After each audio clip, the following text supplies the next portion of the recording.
Behold, we're going to... Ooh. We're going to look up what the Glaxion does, because I don't know. And then we're just going to hang out and do whatever you all want for a little bit. Alright, let's see. This weapon deals cold damage. Yep, good. Good job, Wiki. Largest magazine of any weapon in game. Okay.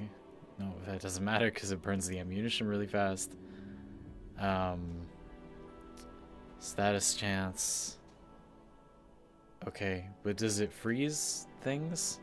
I guess I'm just gonna have to shoot this. All right, let's go.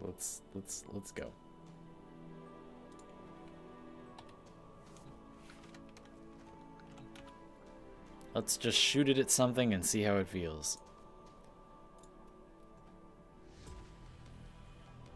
All right. Megaforce on Mekie, hey. Dark Rune starting out the year right, I see. Yeah, exactly. What's up, everyone? So yeah, today we are gonna start the year out right. We're literally just gonna do whatever you all want. I am planning to just do what you all want to see. I don't care what I want to do. I'm gonna do what you want to do. So just tell me what you want to see. Tell me what you want to do. What weapons you want to build. Any of that, and we will do that. What Prime mods were sold this weekend? Casey, I think none. I'm pretty sure none. I'm not positive, but I thought none. We got the electricity mods, right? Can someone confirm that to make sure I'm not saying something totally wrong? But yeah, I believe we got the electricity mods this weekend. So it looks like when you fire this at people, it like slows them down progressively. Is that true? Oh, ho, ho, ho, ho, ho. My squishy body cannot withstand. Okay. That's the right thing, dude. Yeah, boy. Play Limbo. No. I said whatever you want, not Limbo. No, no. Mr. Duangerson, welcome. I want to see you jump off a bridge. That's going to be difficult. If you'll give me a couple weeks to get some bungee line and practice, then ask and you shall receive. Smile, that's horrible. You're a terrible person. But I will survive. Do not worry. I am not threatened by jumping off a bridge. Duangerson, hello. Sithy, hello. Oh, so many people. Consoles got Prime Fever Strike. Ooh, ooh, nice. Finally, second Voltaic for my Helios. Yeah, boy, Chaos Saber. That's what I'm talking about. Get it, get it. Second Voltaic for your Helios, boy. This guy's the real Helios player we need. That's epic, man. Last night, Zelp showed me that you can put down 2 of your glyph prism by going into your operator. Look at that. 50 Mango, hello. Naruto, hello. So, okay, Nero, not Prodman because it takes an hour and then nobody else can get their request. Okay, so I'll do whatever you want, but your request has to be something I can do somewhat quickly because I want to get to do everything people are interested in. But yes. Can we talk about non-stealth frames during stealthy runs? I'm trying to figure out a more fun way to level weapons, but I don't want to use invisibility and sleep. Roscoe, I really would. If you're gonna level weapons that way, like, it helps a lot. If you really don't want to, you could do something like Banshee's Silence, so it'll be easier to get the stealth multiplier kills. That could help a lot.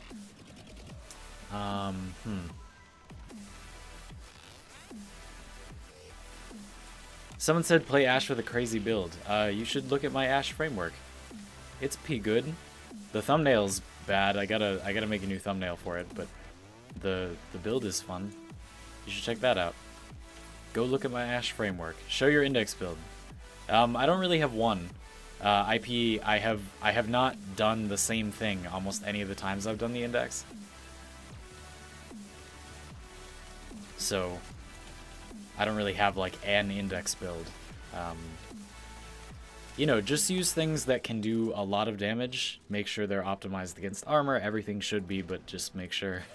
I would recommend bringing some kind of refuge among you and your compatriots. So, like, whether it's the ability to give you or allies stealth, whether it's, like, a good defensive measure, like Volt Shields or something. I don't know, like, something like that, you know?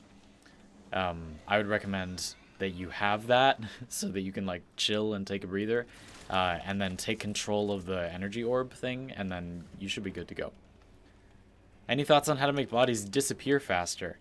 Roscoe, channeling, firing weapons that like disintegrate their targets, like the Opticore. Those are both good ways. Otherwise, no. I think those are the only main ways. So there are some weapons that will disintegrate bodies when you shoot them at them, again, like the Opticore. And then there's like channeling. Randomize your loadout and do first sortie with it, and do sorties with troll build. Those, I could do both of those things, sure. Solo the Eidolon, oh god, that will take a long time. That's easy, but it takes forever, so I'm probably not going to do that. Smile, I might do you halfway and show you, like, there are some things I've been testing that can increase your operator damage, Mutalis Quanta and a Darzakavat. So that should speed it up a bit, so maybe we'll test that. I probably won't do the whole kill just because it's tedious and not very difficult. But I will, I could show that. I was meaning to test that today, so maybe I will take a look. Been playing Weekend Oxygen, yay! I'm glad you like it. It's really fun, isn't it? It's like the enemies are just helpless. It's sad. Jin is so good. He's just squishy, like poor little guy. What's your opinion on Edo Prime set? It looks really good. I really wish I had it. You're talking about it's like the Edo shoulders, but they have like the sparkiness and they look like badass metal grills. Yeah, I wish I had those. That's what I think about those. Look at this. This double glyph is pro. So yeah, Smile, we can take a look at that. I can show that. That'd be interesting. So we'll do that after this. Again, I'm not really gonna level stuff today. I just wanted to put something on the screen while you all filtered in. And I also don't really understand how the Galaxion works exactly. Does this beam have infinite punch through? It looks like it does. It's hard to tell. Oh, thanks to the follow on Twitch. Yeah, boy, that cross-platform pollination. Oh god, I was killed. Okay. Anyway, it looks like anything that the beam passes through gets like slowed, but not the cold proc slow, and then the cold proc slow stacks. I don't know. No? No one? Sentinel? Save me? Sentinel didn't save me either? What the hell? That's so troll. Oh, Mags magnetized with Archoplasmor to see if it did the same thing as the Lanka. Squad, Spod, sorry, not Squad. I think I did test that. I'm not sure, but that's a good question. We can try that. Remind me if I forget after the Eidolon thing. I should start making a list. Electrofire, what is this whole damage 2.5 thing I keep seeing, and why is everyone so mad? Mechi says slash nerfs, but that's not really what's happening. It will make slash weaker, but that's not the problem. So I am going to make a full video about that. So I would mostly ask you to wait, but I'll give you a quick explanation now. So basically, DE is going to do a balance pass on procs, both physical procs and elemental procs, both of them. And it's going to be really bad because they don't understand how the game works at all, but mostly because they think that procs are only good when they stack. They said that slash is only good because it stacks with itself, which is not true. Slash is good because it pierces armor. And then they're redesigning impact and puncture to stack, which is wrong because that's not what they need.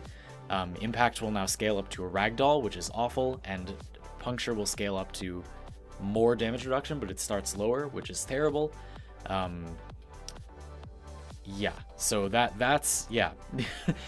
So I am gonna make a video about it because it is complicated, and people, I don't begrudge you trying to explain quickly, by saying it's slash nerfs, but it's not slash nerf. Like, that's not the problem. Like, if it was just that they were making slash weaker, it wouldn't be such a big deal. The problem is the way that they're making it weaker and the lack of understanding of how the game works at all. Like, the utter lack of any understanding of anything about their own game. That is the problem. No one in their right mind would ever make those changes. So the concern is how are they being made? Like, why?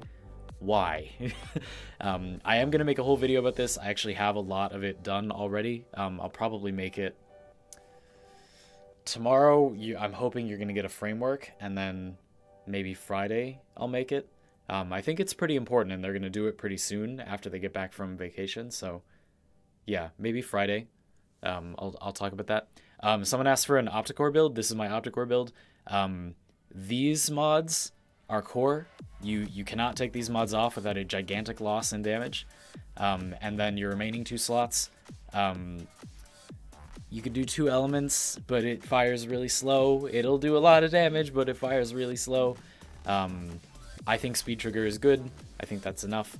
It already has punch through, but if it didn't, or if you want more, I guess, then shred could be okay.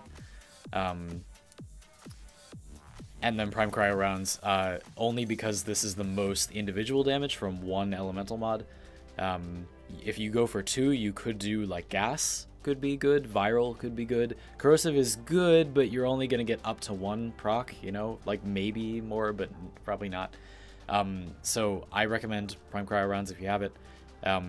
Again, without crit mods, this weapon is bad. Without multi-shot, this weapon is... every weapon is bad. Without base damage. And heavy caliber does practically nothing, so it's a gigantic damage gain. So I really don't think you can take these mods off without losing, like, enormous amounts of damage, but that's just my opinion. This is my Opticore build. There you go. This will be in a framework kinda soon, too.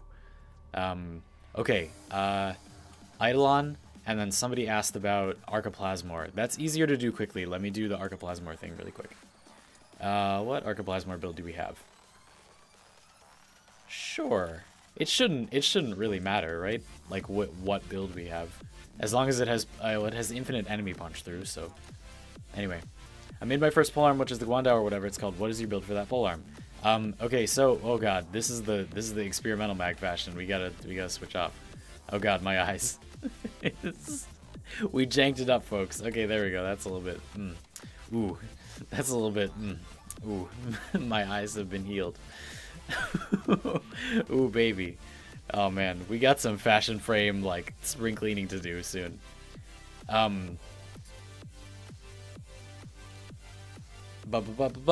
you have an Atarax build without Maiming Strike? Swizzler, I would use the same build that I would use with Maiming Strike, just take it off and replace it with Relentless Combination. I'd be happy to pull it out and show you.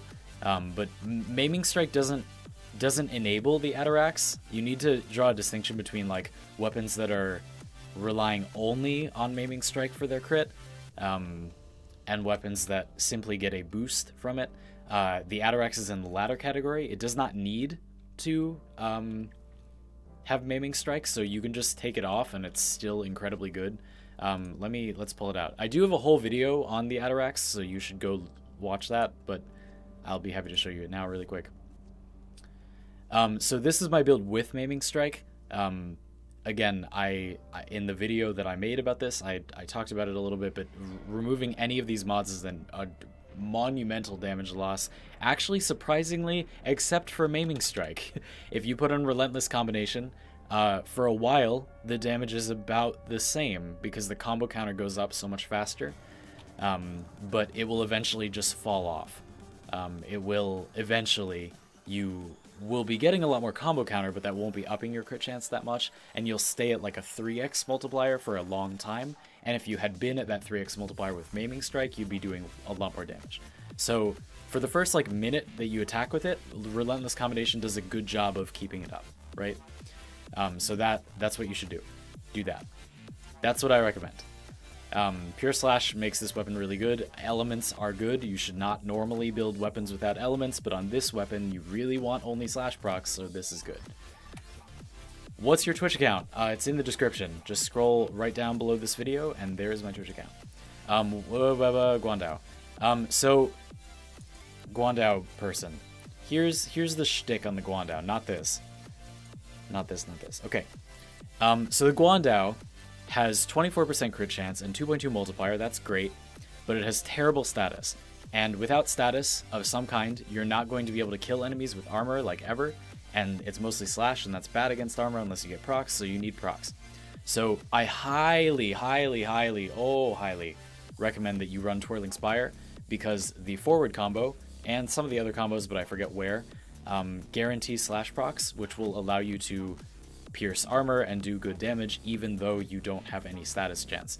So from there, you're just going to make a straight critical build. So we're going to go Blood Rush, we're going to Pressure Point, PP, we're going to go Organ Shatter, we're going to go Gladiator Rush. If you only have Drifting Contact, that's fine. But Gladiator, you know, the status is bad, so they just use Gladiator Rush if you have it. Berserker, Blood Rush, Elemental Combo. It's a little... like, you should probably overall still use Corrosive, but Viral is not awful. So you could do Corrosive or Viral. Again, minus Formud for, like, a different build, so just ignore that. You shouldn't format it like this. Yeah, and then the last mod should be Primed Reach. So do whatever elemental combo you want. Try to use flat elements, because, again, you have such low status. Then Primed Reach. The range is incredibly good. So that. I'm not streaming on Twitch right now. You're actually not allowed to stream on both Twitch and another platform if you are monetized on Twitch, which I am. That is against their terms of service, so I can't be streaming on Twitch. But I do have a Twitch, and I stream there more of the time.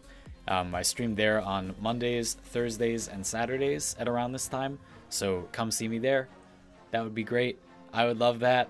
And if you subscribe or something, the notifications will show up, like, while we're streaming on YouTube. So do that.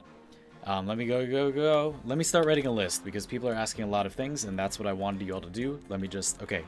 Eidolon. Amp damage boosts. Okay, I'll do that. Someone said review Hawk's weapon for today. Hawk's daily special. We can do that while we're doing the Eidolon thing. Someone asked for Lesion. Okay. What about running Gladiator mods on the opera for that Atarax build to give you crit stacks? Justin, it's not bad. Just keep in mind that the Gladiator bonuses are fairly small.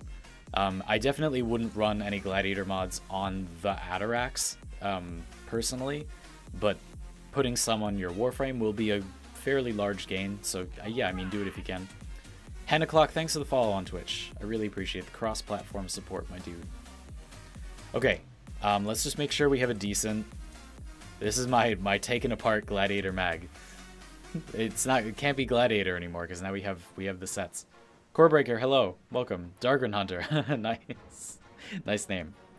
Today's special Zaw. A Mirage with a static ore carpet bomb setup. I actually already have a video on that. If you search Mirage on my channel, that's my framework for Mirage.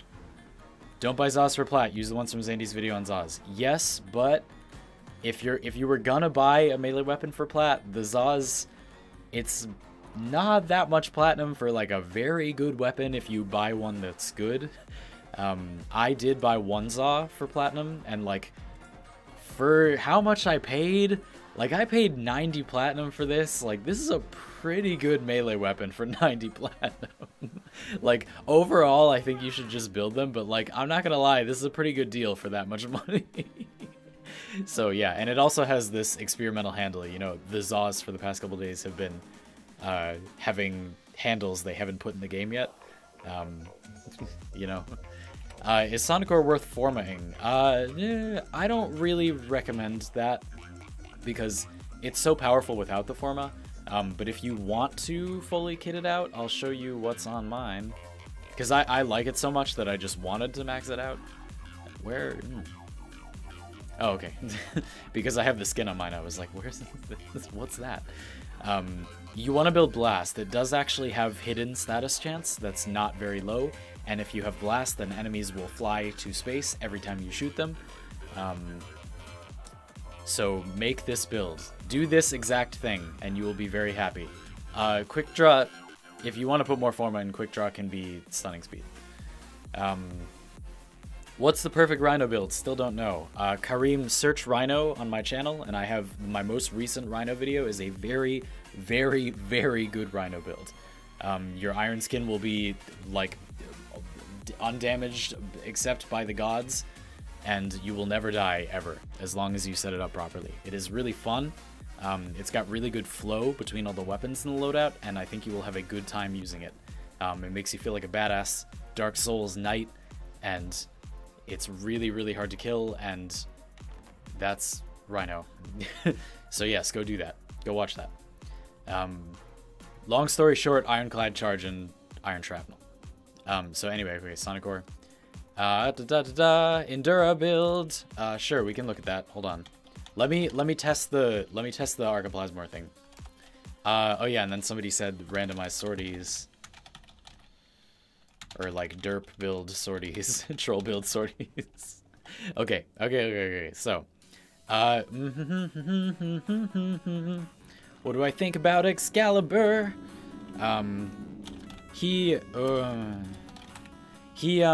Excalibur is really good. I don't think there's much of an argument for Excalibur not being good. I think his 3 needs to be changed, and I wish his 1 did not lock onto enemies, but he's really good. I mostly don't have any complaints. He's the best starter by worlds, and I really wish... Nope. I don't think so, anyway.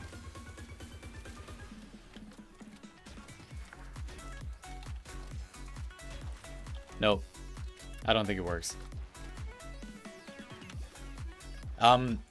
The reason it doesn't work, for the person who asked about the Archoplasmor thing, the reason it doesn't work is I thought this was going to happen, but sometimes Mag's thing does weird things.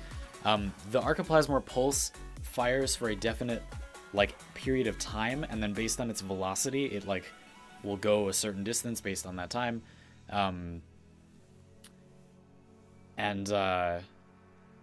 Yeah. So, and then it'll stop, and that's why it doesn't rotate around. So it probably, like, I guess it probably would if it didn't, but I think it's also something to do with, like, gravity properties of the projectile, or, like, inertia properties of the projectile. Anyway, I'll talk about that more later. Someone says Necros build. I have a very recent framework on that. Look that up on my channel. Type in Necros in my channel search field, and you will get a very up-to-date Necros build that's extremely good. Perfect Inaros build with no arcanes because I'm poor. Just copy someone's Inaros build and don't use arcanes. Arcanes cannot be required for builds. Well, they can be, but like no one ever does that. Mr. Swizzler, I really recently did an Inaros build, so just search it on my channel. I see Ben Talbot said search for his most recent Inaros build. It's good. Use range, not streamline. The reason I don't think you should use rage is because you want the energy before you're taking damage, not after. But you can use either. They're both good.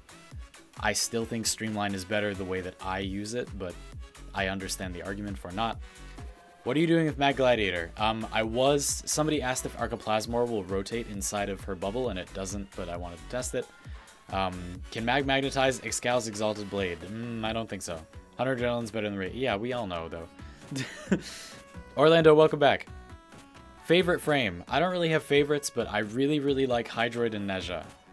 I'm not really a person who has favorite things in the world, but I really like Hydroid and Nezha. Okay, let's go test the damage bonuses against Terrorlist, because Smile told me it's nighttime. Mutalist Quanta. Let's just be sure. Oh, and then people asked for some melee weapons. Let's show those first. Okay, so the Endura is pretty bad. It's not that it's such a weak weapon, it's just that it's so easy to get better weapons. The Destreza is straight up better. Za Rapier is like so many worlds better. So I highly recommend that you get one of those instead. Get a Destreza or a Jabberwock, a Zaw Rapier instead. But if you are going to use the Endura, then you really need Condition Overload, because that's really this weapon's only merit. Vulpine Mask will give you guaranteed slash procs, so if you build lots of elements on to your weapon and then attack fast and have Weeping Wounds, probably shouldn't be in here. But anyway, whatever. A lot of status, right? This will give you a ton of damage with Condition Overload. It just like... it's still not as good as the Destreza, and it's so much worse than a Rapier Zaw. Anyway, so that's what I recommend. Do not get the Endura, but if you have it or you desperately want it to be good, you really need Condition Overload. Like, you want to go for Condition Overload. And Lesion. My Lesion is like a little weird at the moment, but it's still good. Anyway. Columbus Squad. Yeah, boy. Indigo Dodo. Columbus Squad, unite. I know everyone's going to ask, this is the Nova Asuri collection polearm skin. That's why it looks like this.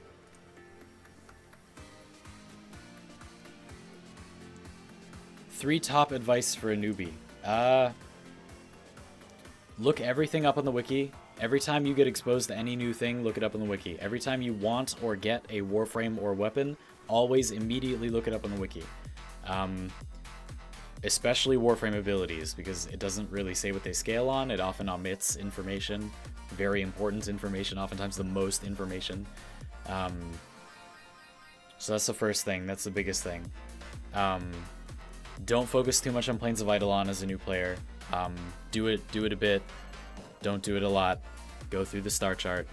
Do Nata. Get to Uranus and get Nata as soon as you can. And ignore everyone who cares about Mastery Rank. Those are my 3 new player advices. Mastery Rank doesn't matter. It's just how many different weapons you use. You should get it. You should get to like 13, because then you can use everything, except like some Rivens. But sell your Rivens for platinum. That's your 4th tip. Okay, here's my Lesion build.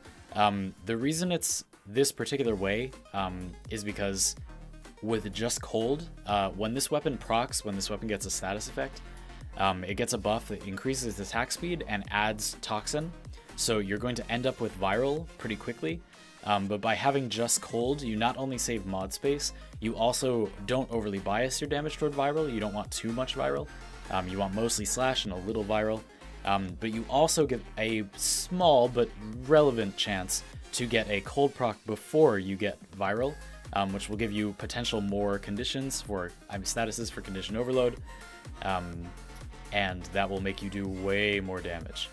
Weeping Wounds is not necessary here, and as a matter of fact, I have been playing around with what happens if you do this.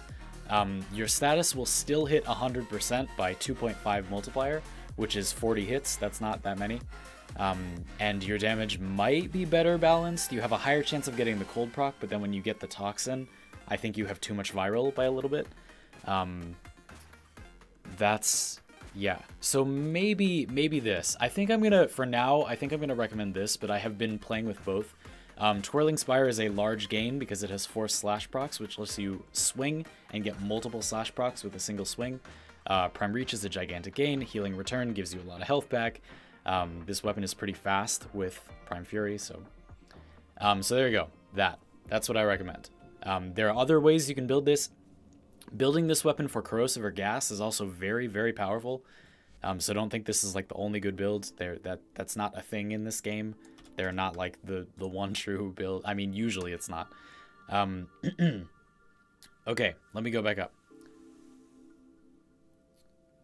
What to spend platinum on? Slots. 100% slots. If you don't need Warframe slots or weapon slots, which you do, so buy them, then I would recommend stockpiling catalysts, reactors, and then after those things, Forma. You can get Forma more easily, but you need more of it if you want to max out builds, but you don't need to do that, so... Jay, hello!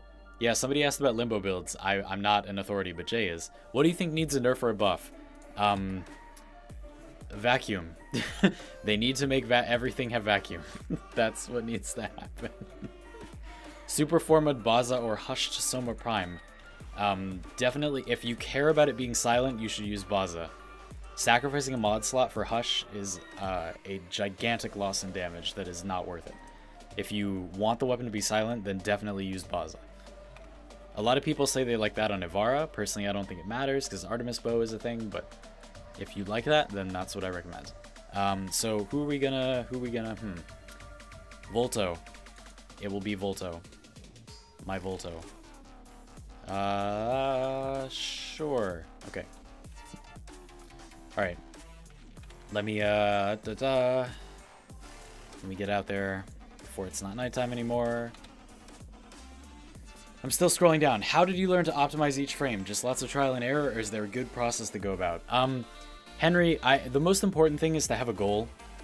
Don't build strength because you want power, because that's not how this game works.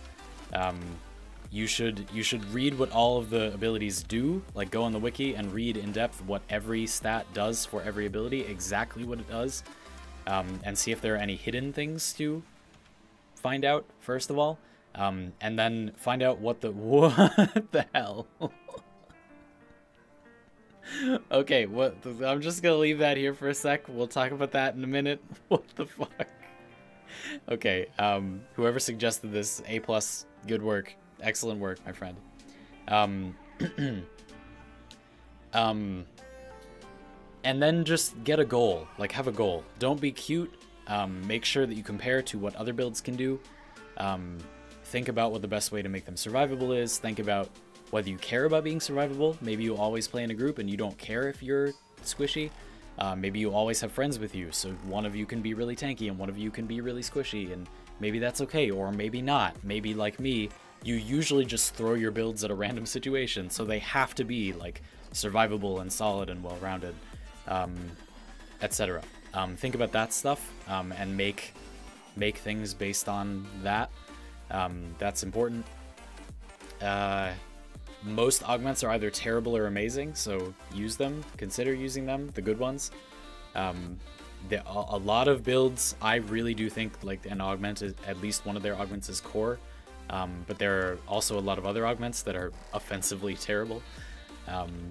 Okay, so yeah, that's like mostly, but Henry, I will say, like, the reason I'm making Framework is that I want to talk about that at length over a very long period of time, so stick around. I promise that by the end of my channel's focus on like that type of building, I will have created a resource that will teach you how to make builds like that. I think first of all, you need to be shown a lot of examples of them, and then I'm going to start explaining them and giving counterexamples of things that look like fun, cool builds, but that are not what I call framework because they're not actually good. They're just like cute. And that's fun. There's nothing wrong with that. I'm just like to show the difference, right? And then maybe over time it will be clear like what to look for to get what you want, and what I looked for to get what I wanted. So hopefully that will help. It's an ongoing process, but I'll keep making videos about that. Okay, spend all your platinum credits. Oh god, get out. Rel, don't. No, they're trolling. Can the colors that are non-event ones be gained somehow, or do I need to buy them? You have to buy them for platinum. That is the only way to get color palettes. Is it theoretically possible to outrun an Arcwing with Volt? A slow Arcwing, maybe. Excalibur can outrun some Arcwings with slash dashes. Volt's not the fastest. Not on the plains, anyway. I can't wait for your Saren framework. Any idea when you're going to finish or upload it? Like, within 2 weeks, but when exactly, I'm not sure. The Ember and Saren frameworks are currently, like, hardcore in the shop right now, so they're getting there, but I still have a lot to do. So, like, within 2 weeks, for sure, but, because we gotta get a move on, we got lots more to do, but there's gonna be one before, and then it's Ember and Saren are next, so I don't know which order. So end of the game is to get max rank with all of the frames and weapons. There's no end of this game. This game does not have an end. Definitely do not do that just because you think it is the end. That will not be fulfilling. Don't do that. I recommend you don't do that. What's your best Riven? I hate Rivens. The only Rivens I like are the ones that change how a weapon fires, and ironically, I don't really have any of those, but I keep seeing people that have them. I do not like any of the Rivens I have that much. So I would say none. None of mine are even good, let alone the best, because they're all just damage. When Hawk pre-installs range Rivens. Stop. Okay, let's talk about this this. Zez, hello. I'm glad my Chrome framework inspired you. This is all that I've actually built personally. It's actually pretty good. Yeah, I mean, it looks pretty beautiful. Have you tried slash dash augment with Excalibur's Exalted Blade? Yes, but I don't think it's worth it. Chromatic Blade is objectively the best mod in Excalibur, so yes, of course, use it. It's theoretically possible. No. You can't outrun Itzel. Yeah, that's what I was trying to say. Like, if the Arcwing is slow, maybe. Like, Elytron, maybe. But Itzel is the fastest thing in the game, besides, like, Nova. Harrow framework. Harrow is actually coming pretty soon. Harrow and Nova are both coming soon. The pallets cost 70 or 75 platinum. I forget which. Ben Talbot, thank you for helping me answer questions. Volt is not the fastest, even if you put a ton of speed on him. Excalibur is faster by spamming slash dash, and Nova is faster by teleporting.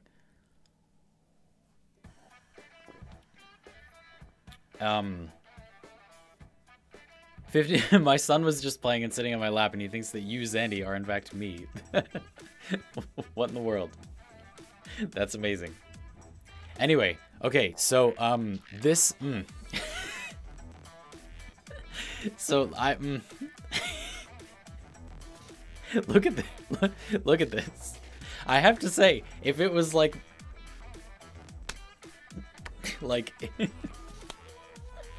it would be a good-looking weapon. Is this weapon good? Yeah. Yeah. It's not like perfect in my opinion, but this spread of crit chance and status is good. This attack speed is low, a little bit low, but that's fine. Yeah, it's not the end of the world. Total base damage is just fine. You're still around 80. It's good. If you want to buy it because it looks ridiculous, and then like enjoy it because it's good, like you're worried it won't be a good weapon, it is. Yeah, like don't worry, it's good. Maybe I'll get it. Does it stay like this? Does anyone have it? Like, if somebody has it, please tell me. I want to know if it stays like that. Because if it stays like that, I'm going to buy it. Like, that's amazing.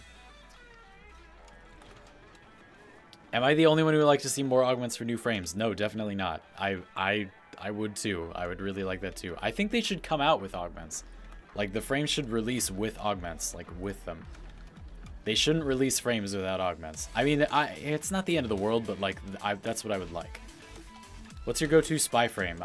Usually Ashe, but Loki's better. I just find Ashe like forces me to actually do it a little bit more. If I'm going fast, I always use Loki because he's broken at it. I know you hate Rivens, but would you like the idea of being able to combine Rivens? Like if you had two Rivens on the same gun, but the two have the stats you'd like better in a single Riven. Ricardo, better than that, I would prefer just being able to lock in stats for Rivens. Like that's what they should, that's how it should work in my opinion. You should just be able to like pick the stat you want to save and then roll only the rest of the stats. I don't think there's much of an argument that it shouldn't work like that. Like that is how it should work. And I'm sad that it does not. But that system also sounds cool. I just don't think it's as good an idea as what they should do, which is allow us to save some of the stats when we roll.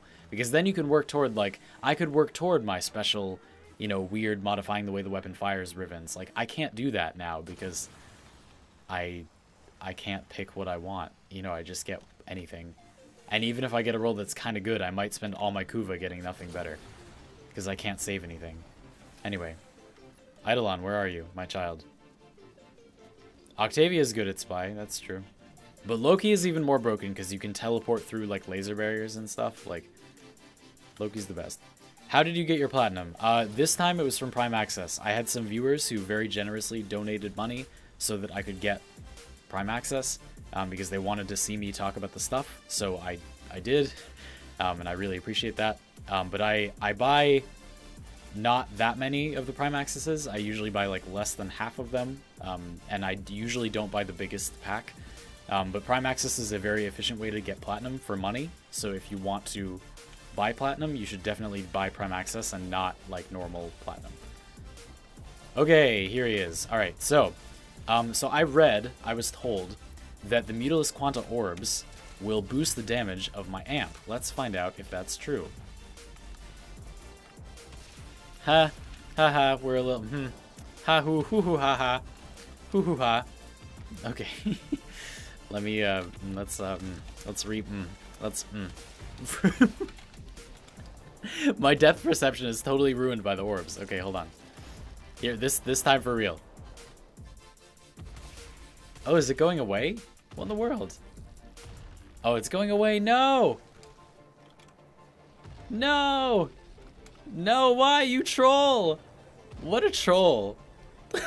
Just look him in the eye. He's like, no, not today, Tenno.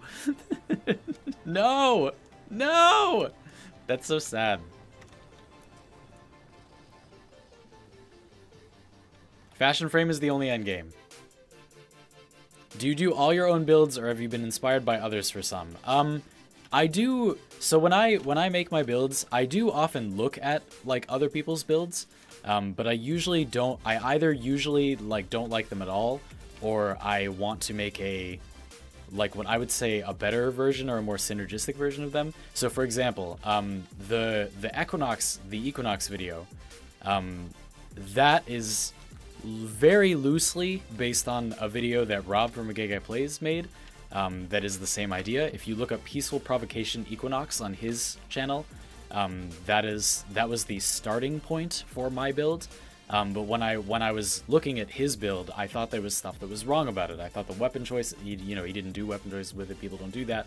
And I didn't like all of the mod choices, so I changed some. And I optimized it differently, and I paired it with different weapons.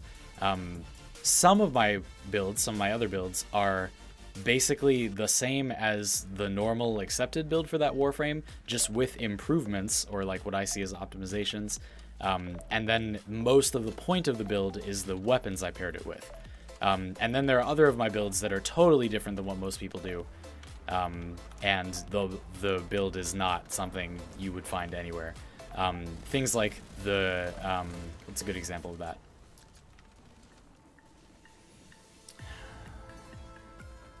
Trying to think of like a good, my build that is the most like people don't already do this. Like I guess the, okay, one I can't tell you, I guess. But like for example, my my Ashe is what I think is a very obvious rounded build for Ashe that makes all of his abilities really, really good, but I don't see anyone using it. I have not encountered people making something well-rounded on Ashe for reasons I could not explain to you, and that baffles me, which is why I made that build, because I don't see why people don't already play Ashe that way, and anyway. So yeah, I mean, it's a mix of that, you know, like, I do ask lots of players for their builds, like when I play with people. I do ask my community for builds. I like seeing lots of builds. So I look at a lot of builds, but my builds are all original. You know, I thought of that. I was just sitting there and I was like, I want to do this. But you should also keep in mind that Framework is mostly about playstyle and not so much about builds. So a lot of frameworks, like the build itself for the frame is like kind of unremarkable if you think about it. But the pairing of the weapons is what like makes it fun or special or whatever. So that's what I would say. Yeah, I really, again, what could be called an endgame? Like there isn't really, no, all games have a problem with endgame. Warframe's endgame is definitely like fashion and killing things in more ways, and like if you really want like activities that are quote challenging, I would say it's basically index, raids, terrorist killing, and sorties, and then like kind of high level bounties. Like they're not really hard. That's the best I can say. Okay. Scrolling down, testing Mutila's Quana, except it ran away from me.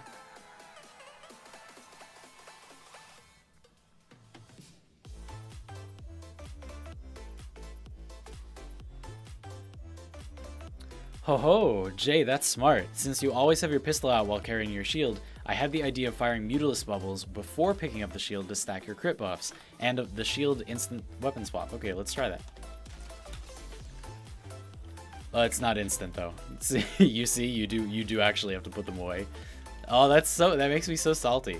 Also, why did that bubble go away so fast?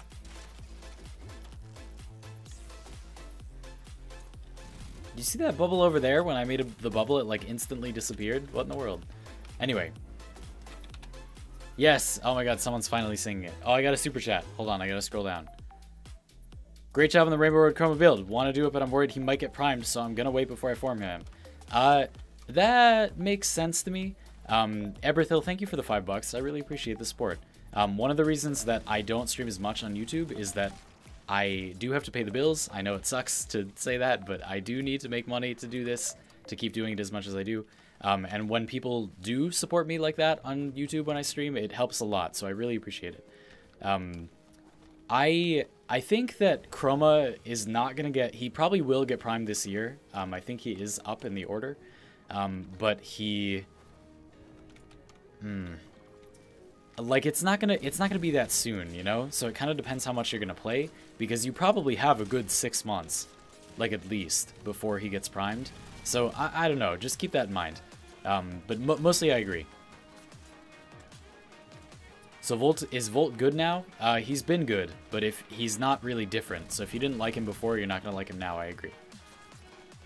He has been good. He was good before. He's good now.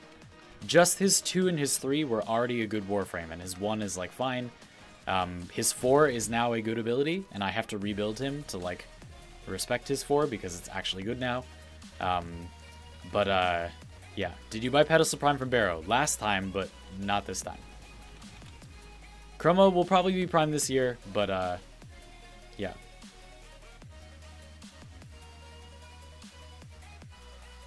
Let me go back up.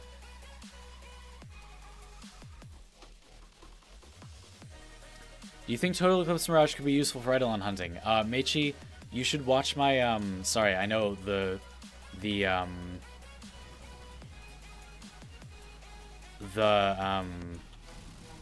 I know the comments are all over the place right now, but, oh no, this is a ghoul one. I don't care about this. We'll keep testing stuff you guys want to see. I'm gonna go back.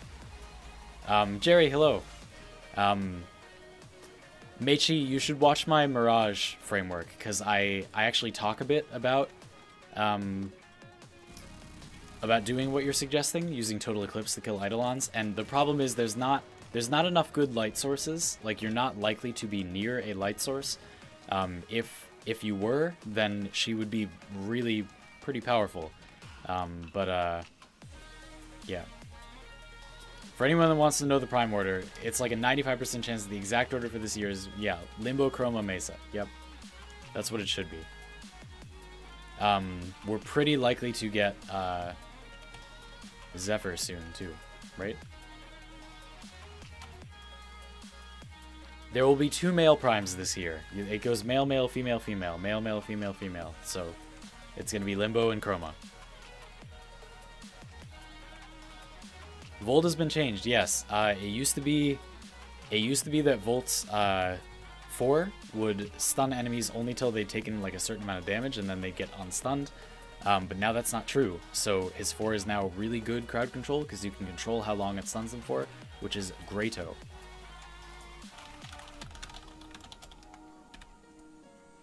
One sec. I got in-game people too.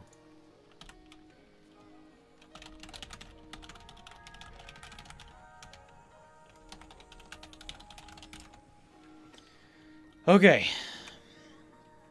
What's your go-to frame for planes? Wukong with the Glaive explosive build. I'm going to do a video on that pretty soon, so wait for it if we don't show that. But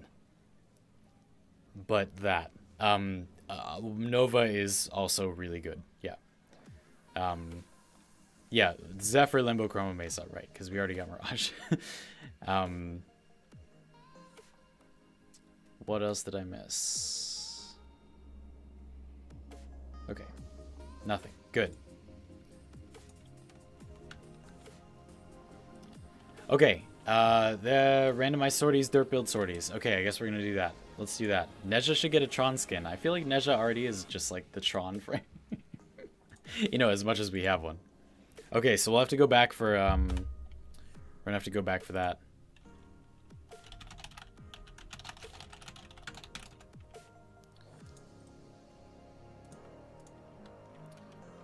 Okay.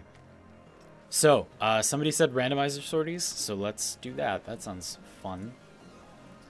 Defection. Oh, that's good. Am I allowed to do it on public? Do I have to solo it? That makes a big difference.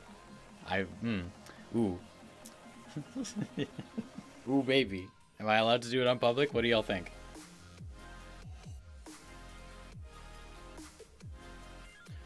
How often do you farm Forma? I feel like to do the vids, it has to be like all the freaking time. Roscoe, I use it way too fast. I have to buy it. I spend a lot of my platinum on Forma, and my viewers have, when I get gifted stuff, it's Forma like 50+% of the time. I get gifted a lot of Forma, and I buy a lot of Forma. I use a ton of Forma. But to be fair, I do already have like a lot done. You can't, because you can't build Formas fast enough to use as many as I use in my builds. I got Voltus for a frame, and then I sold it for slots, and now I haven't played it for years. No, go back. Edward, can you control when the glaive explodes? Yeah, if you have it equipped or you're dual wielding it, you can by tapping the melee button again. I'll show that. I'll show that at some point during.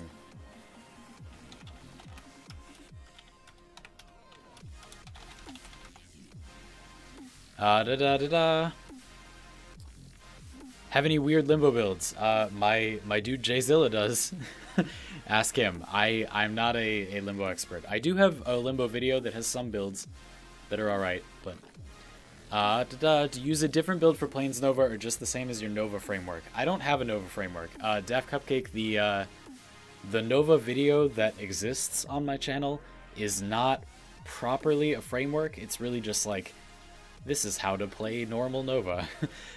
Captain Boaz, thanks for the follow on Twitch. I appreciate it. That's not up to date, but it's not bad. If you like it, if it looks fun to you, it's not bad. I am going to do a Nova framework pretty soon. She will be this month for sure. She's basically ready. I think I want to do someone else first. She'll probably be like right after Ember and Saren, so that would be in like 3 weeks, a little less than in 3 weeks. Yeah. But the build, so let me show you something really quick though. So if you want to do Nova on Plains and you just want to move really fast, do this. Make this. This is very fast. You will be all the speed. You will be the speed. You will own the speed. You will own the skies. Loot Detector and Thieves Wit are really, really good because they can detect wisps, and also as you're moving really, really fast, it'll show you like where everything is. And otherwise, it's just max range and a good amount of efficiency. You can go very far, very quickly. Very, very, very fast. Very, very quick. I recommend that you use this because you're so fast that it doesn't really matter that you're incredibly squishy. But this build isn't good for like normal content, so when I do my Nova framework, I will show you a Nova build that's good for actual content. But if you just want to move around incredibly fast, which I think is part of the point of being Nova on the plains, then I recommend something like that. Okay, we're randomizing. Loadout options. Randomize. Watch it crash. Oh god. Okay, can we go until I have a Warframe that I've actually like put stuff in, because I just have these mags for like video purposes. We're gonna re-roll the frame. We're re-rolling the frame. These weapons are good, so it won't be fun and janky. I won't re-roll it if it's something I don't like. It's just that's not my actual mag. It's just like for videos. Okay. Mark 1 Fear-X unranked. Alright, I have to keep it. Racta Ballistica. Ooh. No. Alright. That's pain. Worm Prime with no weapon. Quasars for life. Thanks for following Twitch. When is the Prime unvaulting and what primes? I think it's Ember and Frost again, and then we're getting another one that includes Loki. I don't know. What kind of limbo build are you looking for? Blah, blah, blah. All these Warframes are getting too much attention. Obviously, what we really need is a Nezha Prime. I know. They need to rework Nezha a little bit, too. Like, there's some problems, I think. I've started doing my fashion framing in Capture. Am I the only one who does this? No, definitely not. I'm scrolling down. End of the year poll for the Warframe subreddit. Yeah, I actually just did that. Least favorite Warframe, followed closely by Gara. What? Peggy, I hadn't seen the results. That's great. Really? Oh man, that feels bad. Really? Wow. I really need to make a Wukong build. Ash's Bladestorm can be used to take out Dargrins. That's amazing. Bebop, so you say, can you make a build on mods that work together and ones that cancel or waste a mod space? Still trying to work out what's good, what isn't worth it. Bebop, I am really sick of seeing people make inconsistent builds in their videos. I know that my peers are having trouble fitting all the information in, just like I am, but there is not enough of an effort to explain. So, to that end, I am making a video that explains the objectively most powerful build for every weapon in the game, if it's good on that weapon, and then it will explain why, and that will be a way to show, like, when you should change the mods from that build or whatever. So instead of focusing on a weapon and then making a build for it, it's going to be like a build and then like what weapons it's good on and how you need to change it to make it good on other weapons. Because there is like a one build to rule them all, a very, very clear, simple one build to rule them all, that is like the best build, and it's the best build. So I will be making that video very soon. That will come out within the next 2 weeks too. It's almost ready. The build I can literally just show you, and I'm going to have to because I need to put it on these weapons. One sec.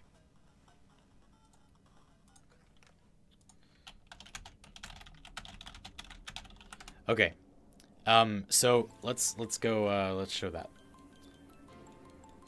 Oh baby, yeah, Salmon, I agree. Like, we need Zephyr Prime really bad. Like, we need Zephyr. Do you like the state that Zephyr's in? Well, I really like her 3. I think her 3 with her augment is one of the most interesting abilities in the game because it modifies the way you fire projectile weapons and it buffs some interesting weapons in some interesting ways. But the rest of her kit like doesn't exist, so she needs a rework incredibly badly. Like, she practically doesn't even have abilities.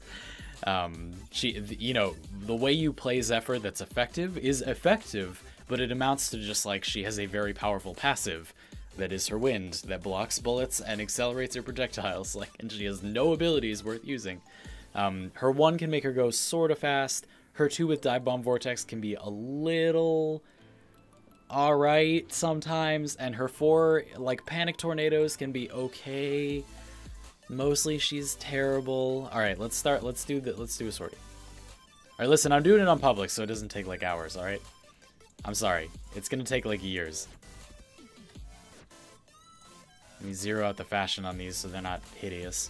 Even more than they already will be. Oh god. Okay. What the hell is this? Okay.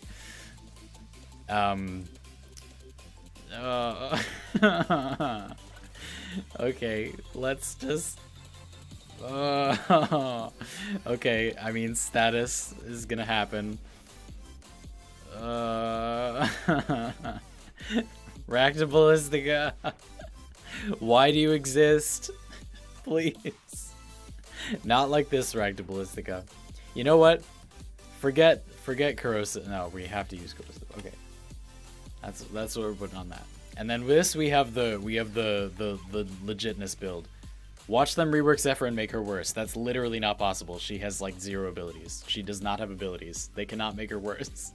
It's impossible. Don't say that. I'm gonna try to put mods on this. Is there a go-to Tigris Prime build? Sora, Goofy, there are kind of 2. Let me show you them really quick. So one would just be, it should always be 100% status. So you always want, where is it?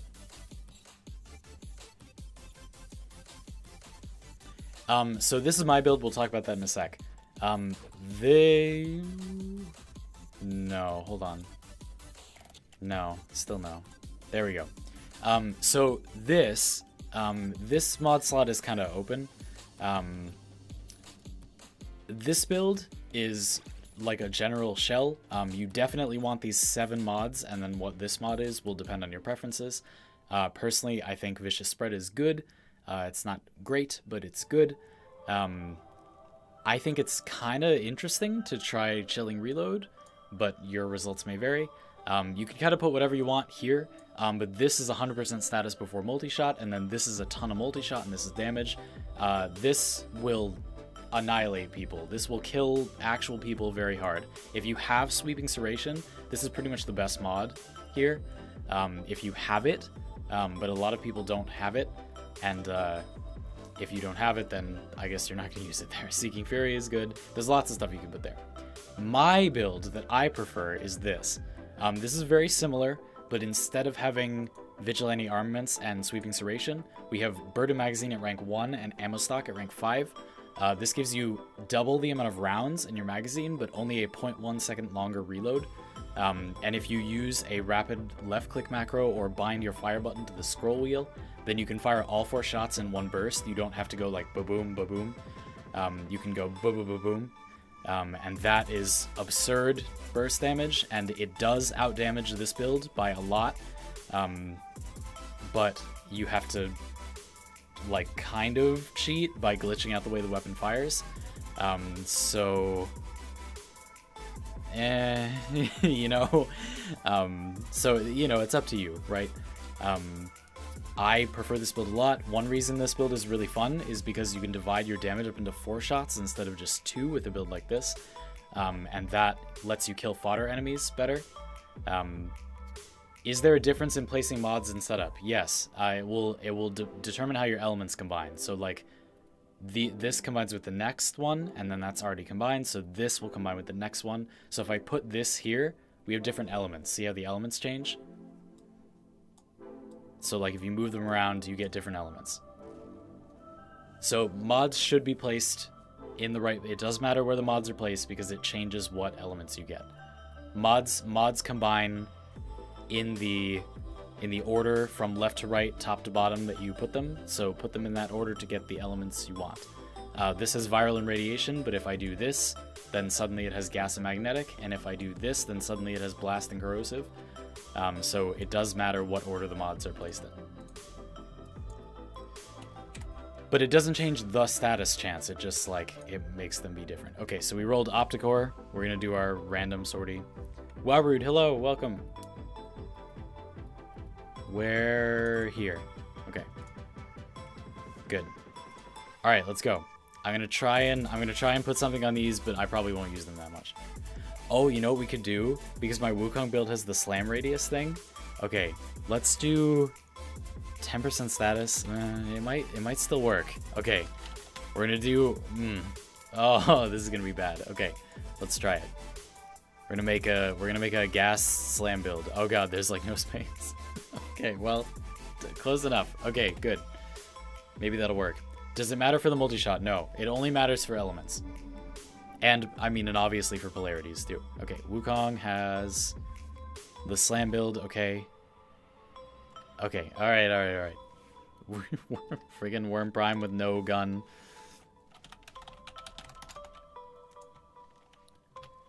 Okay. We're doing it on public, so it doesn't take like 2 hours. Honk.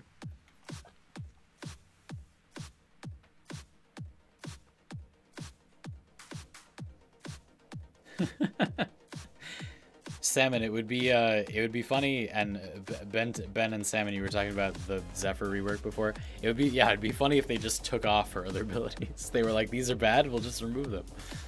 Honestly, in some cases that would be better, because then newer players wouldn't press them and make it harder to kill the enemies that we're fighting. But still not good. Okay, so what I want to check though is how good is the slam punch? How good is my... Oh, not bad. Okay, it's not good damage, but it actually hits at a decent range. That's funny. You see that? Look at that. Ooh! Did like 100 damage there. Ooh. Oh, man. Oh, it also matters for companion mods. That's true. It changes their priority order. But yeah, usually it doesn't matter. There's no secrets. There's no secrets with modding. If you see a change in the arsenal, then there was a change, and if you don't, then there isn't. So if you change around your elements, you'll notice that the elemental combos you have will change, and if they don't, then it didn't make a difference. So the only secret would be like with companion modding, because they'll have a different priority order.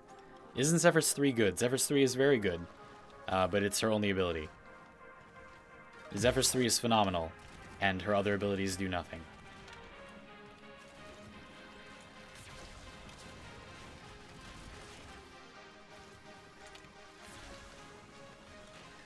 I think the only time a sortie has ever taken you that long was the co-op stream. Oh god.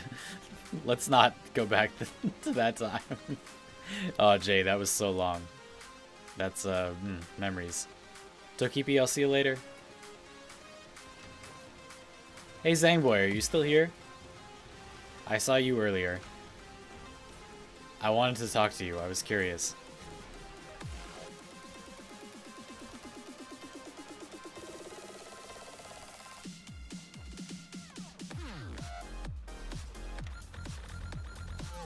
Boop.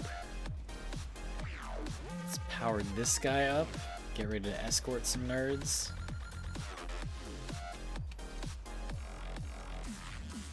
Rush the hell out of those survivors. Yeah, boy. Ooh, baby. Alright. Come on, keep up, folks. There we go. Good job. I'm lucky I got the Opticore. I actually get a pretty good roll. Opticore and Wukong is not bad.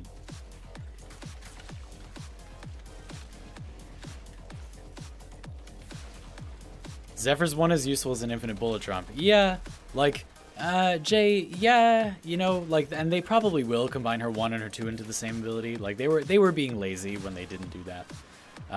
But I do think it's still a little weak. Like, I think it's a fine first ability, it's just not that good. Skoliak with range riven and reach and maim, it's godlike. The Atarax is much cheaper and just as good. So, no, I haven't. You should sell your Skoliak riven. You'll make a huge amount of platinum, and then you can just get an Atarax, and it's the exact same thing.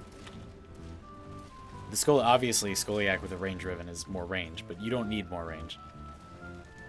So I highly recommend you sell your crazy Skoliak riven for, like, thousands of platinum, and then play the rest of the game for free forever, and instead of having one slightly better weapon that you could just replace with the Atarax. So I have to discourage you from doing that, because I don't want to encourage my audience to do that. But yeah, I mean, it is obviously crazy range, but you don't need that. I mean, and the Skoliak is a lot worse than the Atarax. It's just because the Riven disposition is high is the only reason people make a fuss about it. But it's not worth it.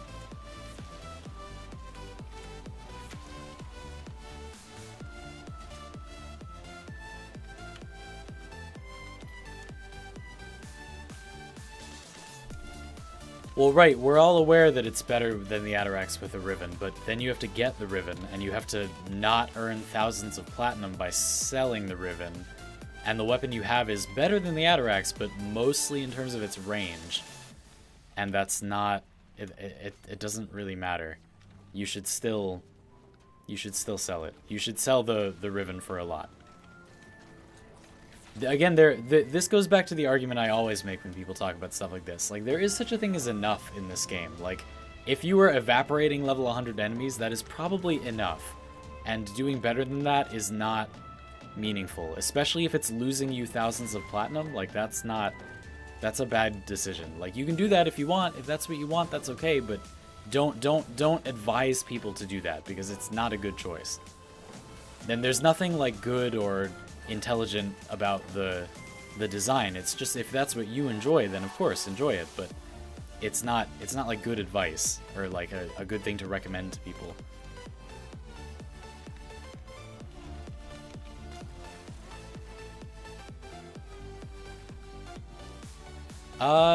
Yeah, like I think Zephyr's passive is kind of cool.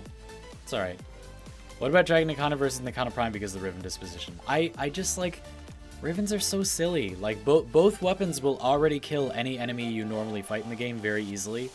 So it seems to me like a waste of resources to spend time getting the Riven.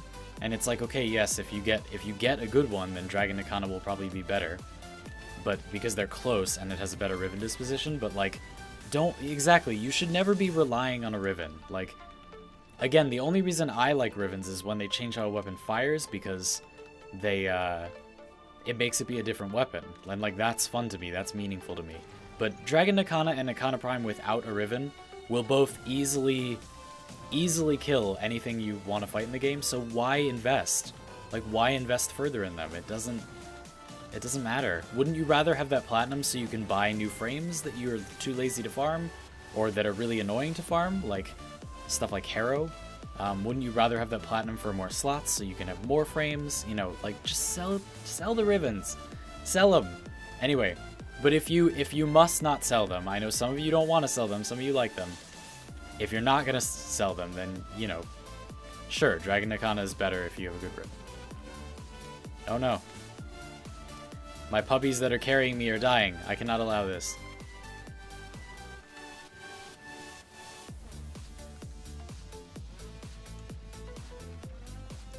Brandon, having negative status chance is pretty bad, but having crit chance and crit damage is really good, so it's probably good overall.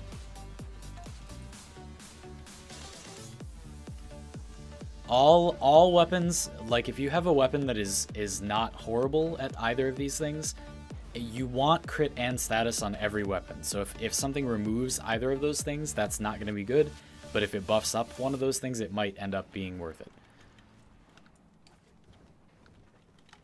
That is my general advice. Yeah, well, so Smile, you're saying the reasonable thing that I have so many responses to. So it gives veterans something to do. It's true, but it's an empty thing to do, and they should just let you lock in stats so we can meaningfully progress. And some people consider level 100 plus endgame, so they want to kill faster.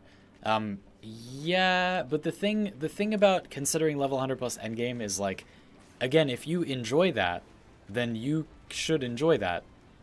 But it's not like, it isn't like the game's shipped endgame. Like, it isn't the stated goal of the game, because there's no reward for doing it. If the game doesn't reward you for doing it, just because you can do it doesn't make it, like, you can consider it your endgame, but it's not the endgame. Like, it just isn't, because there's no reward for doing it. The game isn't designed around it. Just because you can do it doesn't make it a good argument for anything. That's all I have to say. It's still a thing that exists, and I understand that, like, you can use the power for something, right? Smile, I would also say the power can be used for Eidolons to good effect. If you have a really good Riven for, like, some sniper rifles, like, you can kill Eidolons without a damage boosting frame pretty quickly, which is good. Like, that's helpful. That rewards you. So those things could be worth it. Again, it's just people don't look for the ones that would be worth it. They just look for anything that has big numbers on it and say it's good. Even if it makes no gameplay difference, even if it's not functional, you know. Is Vigilante Armaments a big boost to Opticore? Yes, Vigilante Armaments is a big boost to pretty much every weapon in the game. It's really, really good. If you think Lethal Torrent is good, Vigilante Armaments is better, most of the time.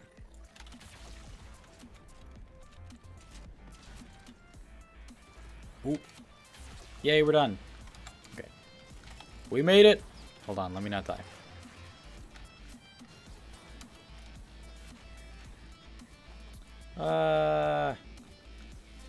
What do you think about Speed Rhino?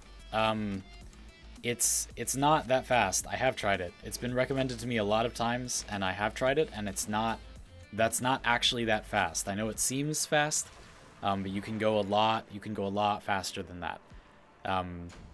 It's interesting, like Josh wants it is interesting, but It's not actually that fast. You should watch my racing video. It has a bunch of really fast frames. And it does talk like a tiny bit about that, what you just explained. Oh, Jay has given me an example of a Riven that demonstrates my point about Rivens. Oh, okay. Here, let's look at that a little bit. That seems a little bit like a raw power Riven, but... Yeah, so see, like, this one gives you tons of reload speed, and it removes critical chance, which the Azuma does surprisingly want, for a huge damage gain overall. So, like, this does change how you build the weapon a little bit, and it means if you focus on status, you can get kind of an insane amount of status, and you can fire out discs really fast.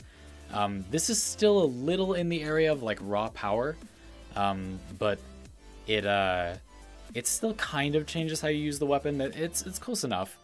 Yeah, that's helpful, Jay. I mean, it's a reference point at least. Fnargler, I'll see you later. Nice exit. My friends all bailed for Destiny 2. No! My friend bailed Destiny 2 for Warframe. Yeah, boy. Wise choice.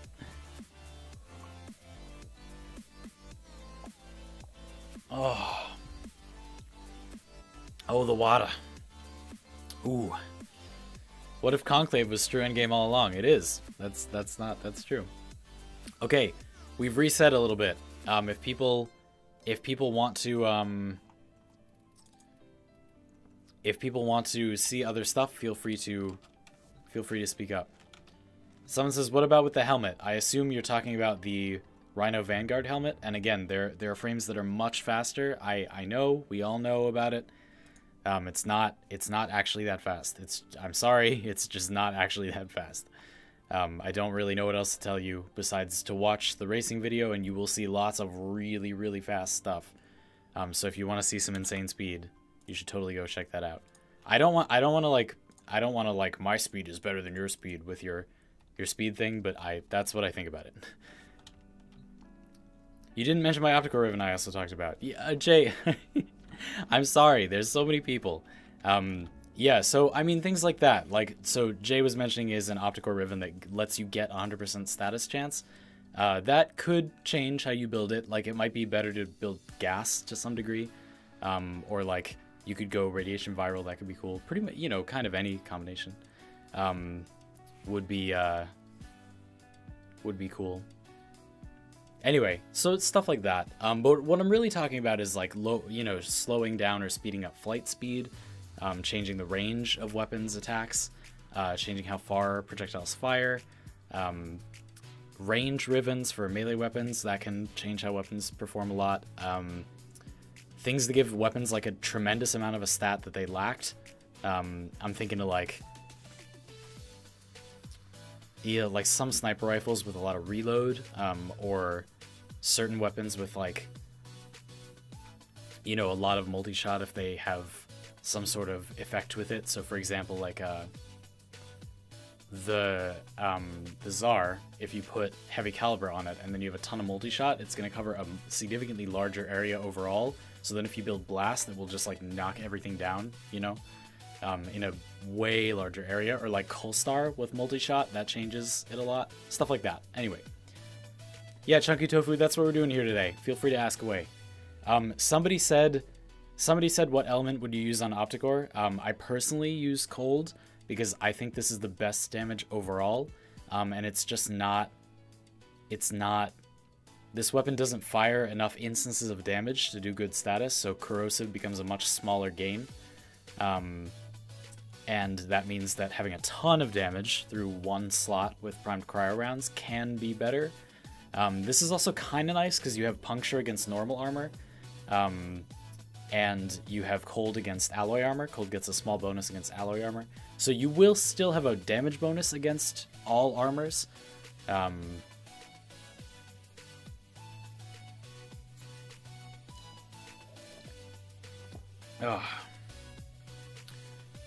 I don't think, Vidal, I don't think you should use Hunter Munitions on this because the crit isn't consistent enough and it doesn't do instances of damage quickly enough. So when you get the proc, it's good, but it's terrible quality of life because when you fire the gun, you have no idea how much damage you're gonna deal. Like, if you fire and all three shots, like, Vigilante Armaments procs, so you get 3 shots. They all crit, which is also extremely unlikely. And they all proc Hunter Munitions, which is absurdly unlikely. Then you'll kill like a level 300 enemy in like 1 shot. But if like probably none of that stuff will happen, and then you will get like no damage. So I definitely don't use Hunter Munitions on the Opticore. That's just my personal opinion. It's way too inconsistent. Yeah, I mean, Smile Radiation is good too. Again, it just, with this build, you don't have space. You just don't have space, that's all. It's just a large damage loss when you're firing a single shot. This build is a good balance of consistent and like really high damage and really rounded damage and good usability. But if you would prefer to run another element, you could drop Vigilante Armaments or Heavy Caliber. I don't want to drop Speed Trigger, but you could. For whatever elemental combo you want, sure. I just think this is the most consistent build, and it is also very close to the highest damage you can get. That's just why I use that. Oh, I was like, why do I have the cast? Oh, we should show that. We should show that glaive thing. Somebody said Distreza build. It's just gonna be Blood Rush, but I'll show you. Sure.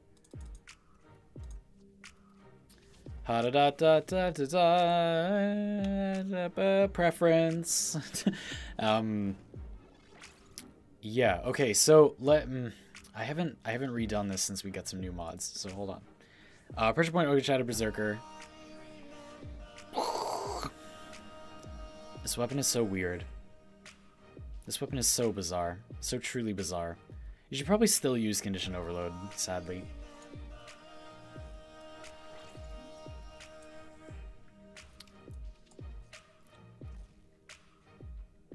Anyway, Pressure Point Organ Shatter, Blood Rush, Berserker. I recommend Gladiator Rush if you have Drifting Contact, that's obviously fine. You should still use Condition Overload because Volpain Mask forces slash procs. That's the only reason this weapon is good, even though it has no status at higher levels. But that, and then for your remaining slot, you could add an elemental combo of your choice, or you could add like Prime Reach, you could add Lasting Sting.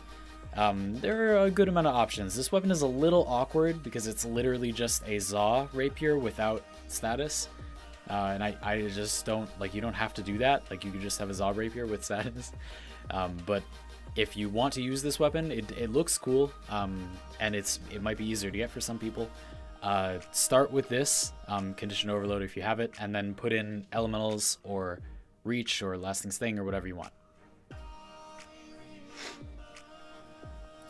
How does that Opticore build do against the Terror list? Very good. Nadim, it should do really, really well. Cold is very good against the Terror list. Radiation is better, but Cold is still good. And because the fire rate is better than the bonus damage that... is it? The fire rate is competitive with the damage that Radiation gives you. I would say they're close between Prime Cryo rounds and Speed Trigger or Radiation in those 2 slots. Having Speed Trigger lets you miss more shots without it being as punishing, and the DPS should be similar, so I would argue that that ends up being better. But they're both good. That build is good for everything. The build I showed is good for everything. I try not to make builds for specific situations, I just make them rounded with respect to armor as best I can. What's the difference between running all 60/60 status mods on melee weapons versus running Weeping Wounds? Is there much of a gameplay difference? Yes. Chunky Tofu, you shouldn't stack 60 element. You shouldn't do that ever. Let me show you an example. With the yeah, this is fine. No, we should do something that's more pure status. Where's Ninkandi? I do hand motions for things when I'm trying to remember them. I'm like, where's the nunchuck? Sorry, Jay, hold on. Oh, reload speed in the Psychron. Okay, yeah, we can show that in a sec. So the Ninkandi, let's talk about this guy. Bam. Okay, so the Ninkandi here have very high status, and you should still build for that critical chance, but let's just not talk about that right now. So 35% status, that's a lot. Let's say you wanted to build lots of status on this weapon. You have a couple of options. You're still going to build, if you plan on, you know, hitting things with it, you're still going to build Pressure Point. You're still going to build, on this weapon, probably Berserker. And again, I think you should build, you know, Blood Rush and Organ Shatter, but let's not talk about that. So then you're going to run on some status. So you look up your status mods. You got your status mods. Let's say you're going to be a good soldier and put Corrosive on it. So you Virulent Scourge. Now this weapon is pure electricity. So with just Virulent Scourge, you already have Corrosive. And that is the element you want to proc. So in my opinion, you should just stop. You don't want more elements on a weapon because they don't multiply the damage of your other mods. You would get much more damage out of this build overall by, from here, going Drifting Contact, Condition Overload. No, not with one element. Where's Blood Rush? Here it is. Organ Shatter.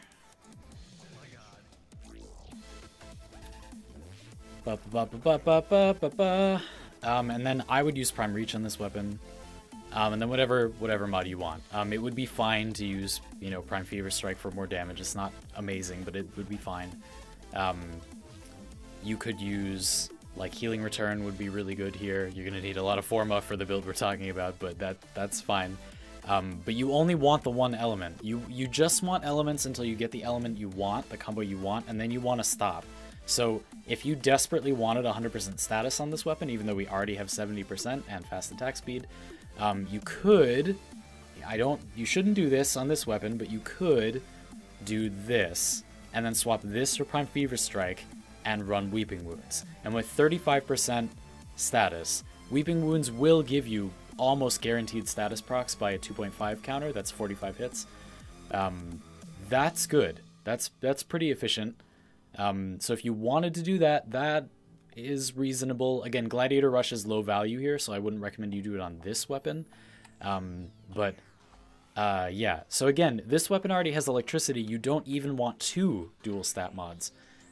Because you're overcapping on your elemental damage, and you're not really gaining that much more damage overall over putting another kind of mod in. Let me give you another example.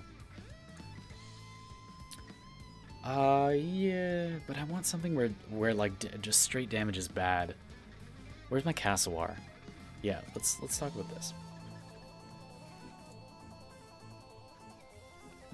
Let me scroll down to make sure I'm not missing too much. But Chunky Tofu, we'll keep talking about that because that's important. Optic Organs, Terror List, okay. Here's a challenge, a Ceranos Prime build. Nikiske, always with the classic ones. Jason says, where might I get mods like Continuity and Streamline? I just started Warframe not too long ago. Look it up in the wiki. I actually don't remember off the top of my head.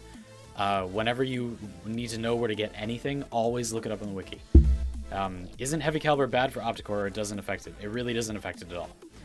It does not noticeably change the accuracy, even with 3 beams. Negative multi-shot Riven on the Ceranos Prime, the damage combines into 1 arrow. What? Is that true? Ben Talbot, is that true? That's amazing. Okay, I didn't know that. I'm writing that down. That's sweet. Building Ceranos Prime is not the issue. It has good stats. The difficult thing is, yeah, it's a shotgun. And again, the reward for... Jay, the reward for doing so is a little low, you must admit. Which frame do you dislike, not hate, like your least used frame? Mag. I don't dislike Mag, but she's my least used frame by a lot. Nathan, we're not doing codes anymore. We're just doing more. You can get stream currency in more ways. Good Reaper Prime build. I don't have. Oh yeah, wait. I might. Brian, I'll check. Blood Rush crit, corrosive or viral. It depends. Reaper Prime. Yeah, just wants a generic build. Prime True Steel. I hope not, but maybe. Could you show me a good build for Reaper Prime? Yes, working on it. I'm sorry for the wait. I finally caught up with chat. Yo, you can donate on YouTube. Yes, you can. I really appreciate it, Brian. Thank you for the $5. Reaper Prime is not... I'm not sure if I have it, but it doesn't really matter. We can demonstrate on a weapon with similar stats. I do still have it. Great. So Reaper Prime is a very normal weapon, statistically. The status is a bit low, but that's okay. This is actually a good example for Weeping Wounds, a weapon where you probably do want to use Weeping Wounds. So let's talk about that. So, you want Blood Rush. We know we want Blood Rush. 20% crit chance. We want Blood Rush. We're going to be mostly building the one build to rule them all build. So Pressure Point, Organ Shatter, Berserker, Blood Rush. This is all just automatic. And then from here, we know we want Condition Overload because it's an insane damage boosting mod for every weapon. But now we have to decide what we want to do about status. So 12% status is low, but that doesn't mean that we can't do some work. So Drifting Contact, we need Combo Counter mod. And we have 2 slots left. So we want status, but we have pretty low status. So the best thing we can do to solve the problem, I would like Viral on this weapon, but tough cookies because we don't have enough space. So I'm going to put on Electricity and Weeping Wounds. We have exactly enough space. Look at that. Beautiful. Totally did not plan that out at all, but we had enough space for it. So with this build, you will actually get pretty consistent status. Once you're at like 2.5x, you're going to be at, I think it's like 75, around 75%. It might be a little lower than that. I think it's about there. That's pretty consistent. And then because your only element is electricity, you're going to be area stunning and doing a little damage, but that's not that significant, to enemies around you. So when you get that one status effect, it'll go a long way because not only will it increase your damage with Condition Overload on that one enemy, it'll also stun and proc everything around you, which will get them ready for Condition Overload to scale up damage on those enemies when you get there. This will do probably the best damage of any possible build.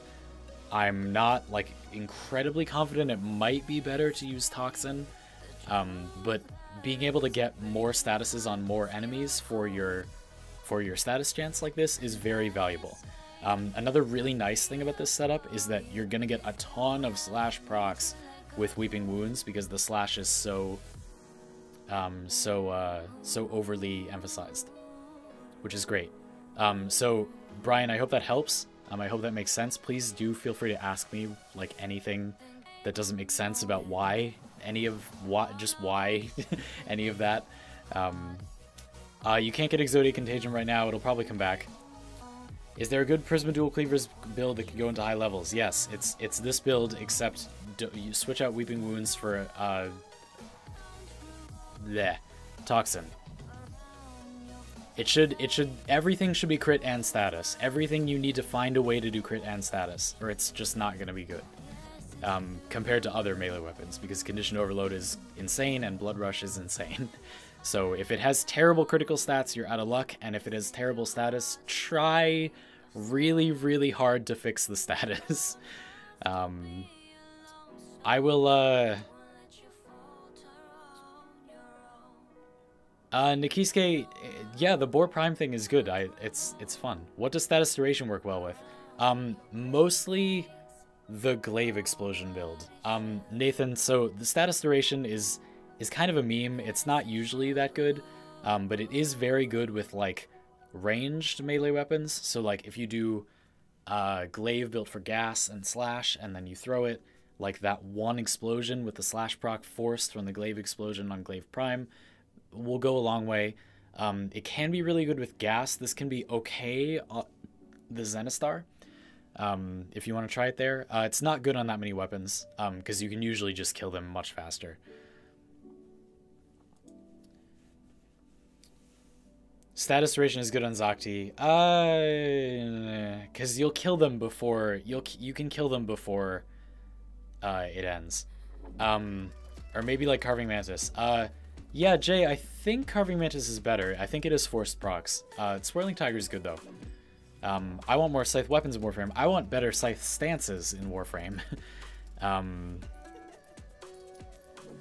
Anyway, let's find. We're gonna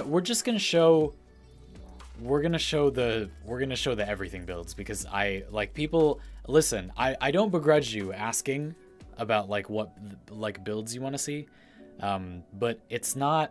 They're all the same build. Like it's the same build, and I can't live my life anymore without showing you that. So I'm just gonna show you it.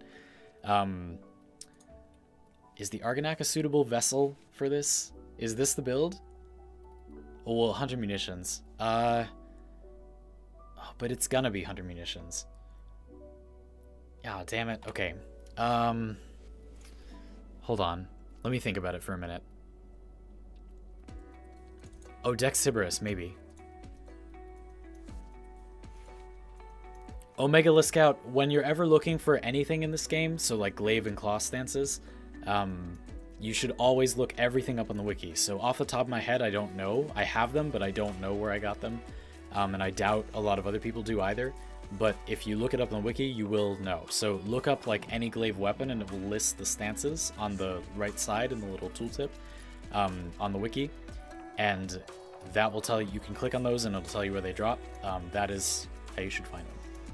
Mirage Prime Fashion, yeah boy. I know Zandy said you like Limbo, but 12? Yep. What's the minimum attack speed I should have for a Za? Pop Tizzle, not necessarily any. It's okay to have really slow attack speed. In my opinion, you should balance the attack speed for how you feel comfortable using the combos and the hitboxes on the weapon. All of the Za parts give you even damage boosts, so you don't have to worry about like, oh, I can't have the attack speed be too low because that's an overall damage loss over like X thing, right? That doesn't happen. The only thing I'll say is that attack speed is very, very good on melee weapons because most damage from melee weapons comes from the combo counter and from condition overload stacking, and both of those things happen faster if you attack faster. So I would recommend going for speed over base damage when you can, but you should build it to what you're comfortable with. You do not lose that much by making a really slow Za, but it is slightly better to go for the faster parts because of the combo counter and condition overload. Just slightly. And not because of the damage on its own, just because of the mods we have. Brack build, we'll do it. Did I miss the Discord stream announcement? No, I just haven't done it. I forgot and I wanted to focus on the YouTube community, so I've just been going hard. I'm sorry I forgot to announce it. We need to make the build. We're making the one build to rule them all, one build to find them, one build to whatever them all, one build to allow me to stop doing build videos. Okay.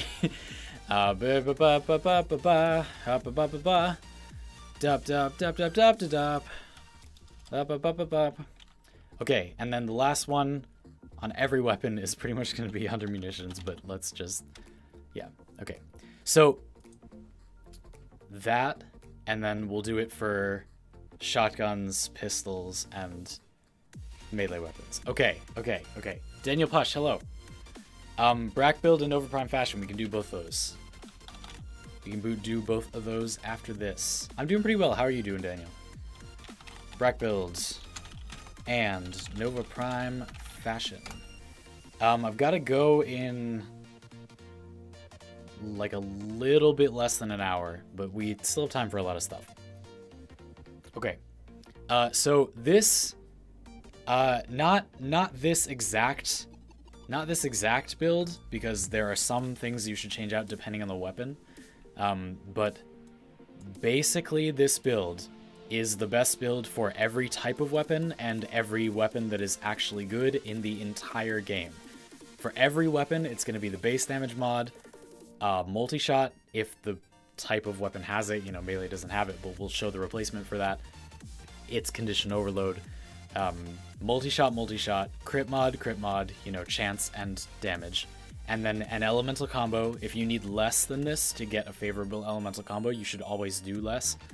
And then for the last mod, it should be utility. If the weapon has consistent crits, as long as it doesn't have slow fire rate or like unfocused hits, then it should, on primaries at the moment, it should always be 100 munitions. The second best thing is usually fire rate, as long as the weapon's reload and magazine size are not too unfavorable. So for this weapon, it should be 100 munitions, which I don't have space for, but that doesn't matter. If the weapon has high enough slash and or 100 munitions is good on it, then you should switch to viral instead. But basically, these 7 mods are just like the best 7 mods on every single weapon in the entire game, of every single kind in the entire game. And if the weapon doesn't have crits or status, then it's just not good. It's not that this build isn't good, it's that the weapon is just bad. If this build isn't good, the weapon is usually not good. That's not always true. That's not always true. But when people ask me questions about things, check if this is good first. And then I will go from there. Can you do a very fun weapon to use? There are a lot. I'll have to decide on one. Just a sec, sorry.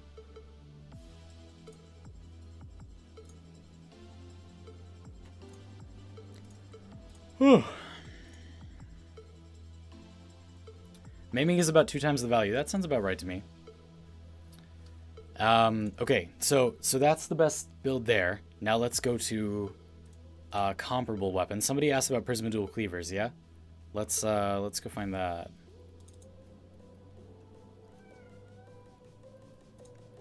I already dealt with it, Jay. Don't worry about it.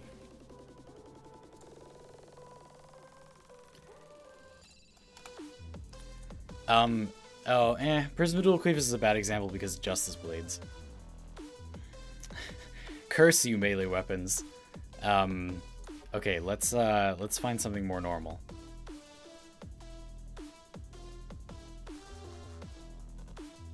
Croaker, maybe? Yeah, Croaker, maybe. I need... Oh, man. I guess it's Tigris Prime, isn't it? It's, like... Okay, yeah, that's a good example, too. But let's do Archetytron, actually. Because this is a very good example. This weapon is a very good example. That's for... These are all meme builds. Where's my non-meme build? Is this it?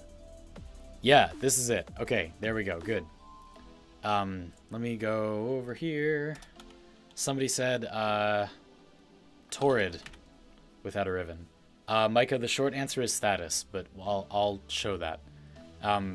So, Plexion, I agree. But part of the reason that I'm showing these like really general builds is because if people know the general build and they know why, like more importantly, why this is like the best build on everything, then it helps you figure out how to make actually good builds that are not this. I will explain and give an example, but let me show you the melee one. So melee one, it's just like before. We have base damage. Multi-shot here is just like an outgoing multiplier on everything, so it's equivalated by drifting contact and condition overload.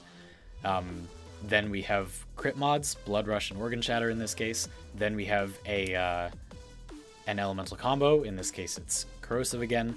And then we have a utility mod, which is usually more often than on primaries, secondaries, and shotguns. It's going to be Berserker.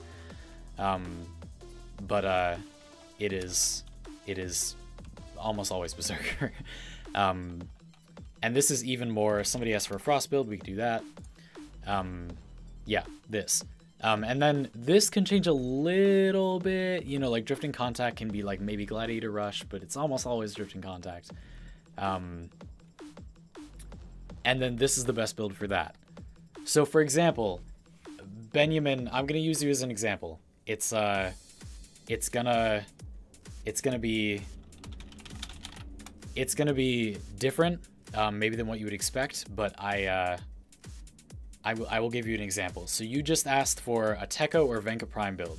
So we're gonna go to the Tekko, and it's gonna be the build I just showed you, like a variant of it. Let me find my Tekko. Hold on, let me just catch up on comments. You're welcome for what I'm doing. I really appreciate the tip, my dude. I appreciate it. Folks, it's in a different currency. Don't freak out. You dropped everyone for a loop. They were like $100 US. Like, it's Russian conversion. Stop. It's okay. Just relax. Thank you very much, though. I really appreciate it. Again, having monetary support on this platform helps a lot because it's not as built in, you know? So I really, really appreciate it. Thank you. Every little bit helps, my dude. Okay. Rhodes, so you said a budget Nova. Again, we can do that, but just keep in mind, like, having a Prime Warframe never changes the amount of... Like, that never changes the build you should make. Like, having Prime Nova doesn't change any of the mods I would pick. It doesn't change what I'd recommend. It doesn't... So I'm gonna show you on a Nova Prime, but like that, it doesn't matter. I know the polarities are different, but I'll make a build that doesn't cost too much capacity, don't worry. Okay, so Tekko, so we're gonna demonstrate. So I showed you the everything build, and oh look, this is really similar. I just have healing return. Let's take that off for a sec. Because it should be condition overload. this is the same build, and this is what I'd recommend on the Tekko. The only difference is that this shouldn't be blast. I was messing around with ground finishers. It should be viral, because this weapon has mostly slash damage. So the Archititron had mostly impact, so it wanted corrosive because it's not stacking slash procs, but this weapon has mostly slash, so it's going to want viral. But otherwise, this is the exact same build that you just saw. It just has a one element is changed, but it's still 2 dual stat elements, and this is still the best build for this weapon. And this will be the best build for Nikana Prime and Venka Prime, and you know, like if you ask for a build for a weapon and its stats look like this, like it has like decent crit, normal multiplier, like decent-ish status, even decent to bad status, like this or something very close to it will be the best build. Like, or if the status is really low like it is here, you might consider doing what I showed before, where you run electricity and then weeping wounds. So like, oh, do we not have space? We totally have space. Hi Callie, my cat is photobombing. Hello. It's okay. And she's upset because Anna's sleeping. She's like, where's Anna? Where's my mom? So this might end up being better because you'll proc the, you know, what we were talking about before. So with that caveat, like that's really good. And then healing return, again, healing return is a strong source of healing, so swapping out a mod for that can be good. See, there already is a little variety. Somebody said Brack. Let's talk about the Brack. That's another great example of a weapon where that's true. So I have a Brack Riven. It's just damage, so it doesn't affect what we're talking about at all. This is a really boring Brack Riven. I don't like this kind of Riven, but I do have it. I don't stubbornly insist on not using them. As you can see, this is the same build. This is base damage, multi-shot, critical mod, element, and this is also the same build. And if we were to grab a shotgun, which we shall, what shotgun shall we grab? The Astilla. The Astilla. The Astilla. Shotgun spaz is bad on this weapon. Okay, so we're going, once again, it's going to be multi-shot. Base damage, we're going to use normal. Vigilante armaments, more multi-shot. Then we're going to grab, I don't have primed ravage, but just bear with me as an example. Critical mod. And this weapon is a good amount of slash. I would say if it weren't for the fact that Hunter Munitions is probably decent on this weapon, I wouldn't go for the viral, but because it is decent on this weapon, I probably would go for the viral. So we're going to go for viral over corrosive, which is what we would do otherwise, and what you should do otherwise if you don't want to run Hunter Munitions, which I'm going to, and then a utility mod. So you could do fire rate, you could do reload speed, you could do Hunter Munitions, and this is also the best build for the, like, and again, the reason that this is the best build, so again, now that we've shown this, let's take a really simple example like the Brack. The reason this is the best build is because all of these things multiply each other. You're not adding damage, they all multiply each other. So when you take off, so let's pretend we don't have Horn Strike. So if we put this mod on, now our criticals get a multiplier on how much damage they deal. They don't deal like 220 more damage. They do like almost over three times more damage. Our corrosive, we get 3 times more corrosive. Our multi-shot, our bullets get 3 times more bullets. You get the idea. Do you think Hunter Munitions can be viable on low crit chance shotties like Comb or something? On Comb, maybe, but mostly not. Chips Ahoy, it doesn't really matter that much. The weapon has to be like consistent in its criticals, so in that sense fire rate matters. But it doesn't really matter that much. Like if the crit is low but the fire rate is good, it doesn't really matter that the fire rate is high, because you're still not, like, a low percentage of your damage is becoming slash procs. That's what really matters. The reason it's so crazy on weapons with high crit chance is because a large percent of your total output is becoming slash procs, not because you're getting consistent slash procs. Like the comb will probably get consistent slash procs because it's got a lot of pellets and okay crit chance and okay fire rate, but like the slash procs will be tiny. Like there will be a lot of slash procs, but they'll be small.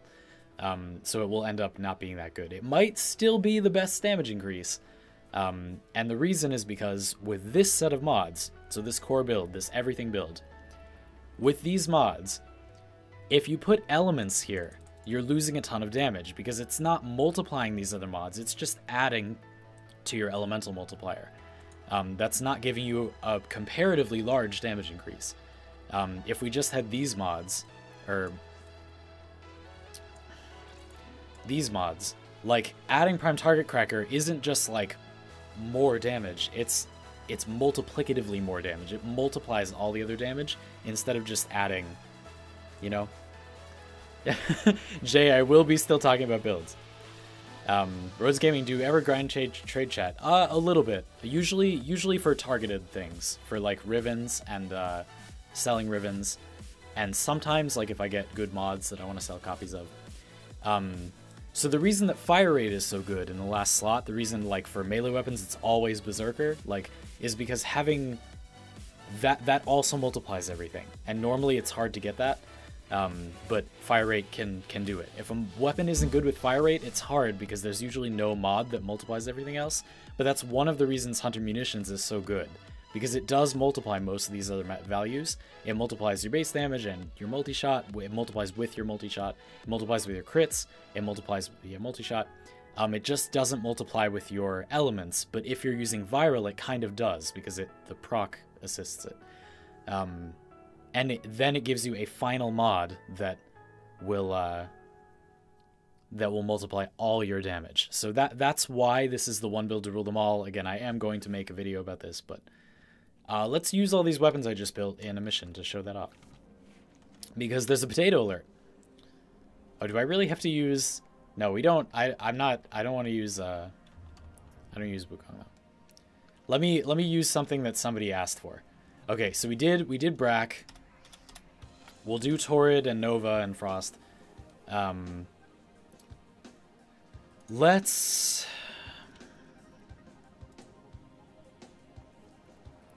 What are we going to do? We're going to use Zephyr. We're going to use Zephyr. We're going to fix the fashion on Zephyr. We're going to use Zephyr. We're going to take a Zephyr. We're going to do Zephyr. Is it this? Yeah, good enough. It has Jetstream. That's good enough for me. Let's go. Excavation.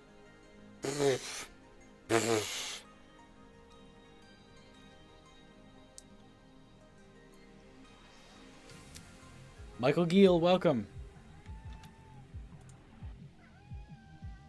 Hi, Callie. Crit Sancti Tigris with 100 munitions. It's not consistent enough. It's not a damage increase over using another mod.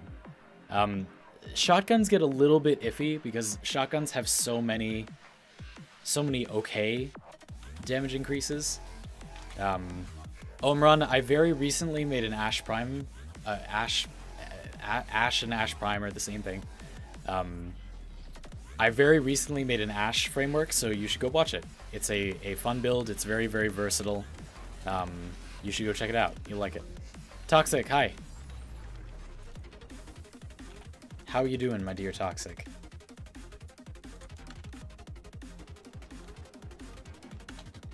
I want more blue ones, personally.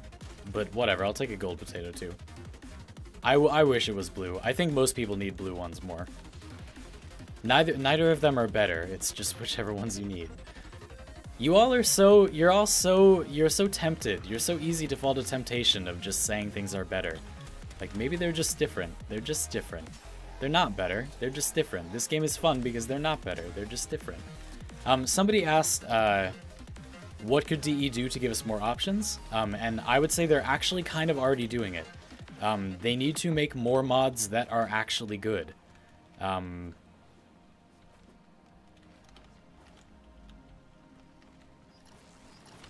So, for example, I think that with Melee, you may have noticed that because of the way that melee weapons mods are at the moment, there are more options. Because of the way that shotgun mods are at the moment, there are more options than on primaries and secondaries, and even on primaries that are not shotguns. Because we have hunter munitions, there actually are more options, so that's helping. Even though hunter munitions is massive power creep, like it is massive power creep, it does kind of help because it allows us to it allows there to be multiple combinations of mods that are within the realm of being as good as each other. Haha, yes, get stuck among the other enemies. Good. Hold on.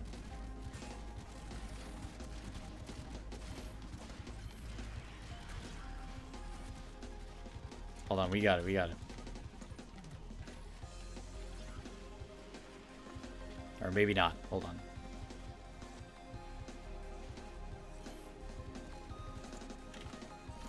Did I get him in time? Please? Got him in time. Nice. What we clearly need is primed maglev. I could not agree more. I've never agreed with any statement more.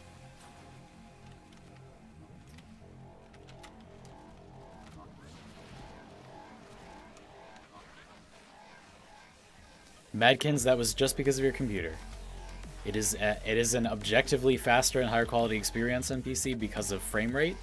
But if your PC is not good, then it will be better to stick to a console. PC Master Race is not what I'm going for here. It just literally you can get higher frame rates on PCs. Prime Maglev would be so amazing. Well, yeah, I mean, Jay, we already have drift frame referee hell because of this. The void dash nonsense. Operators are faster than most A tier frames, so.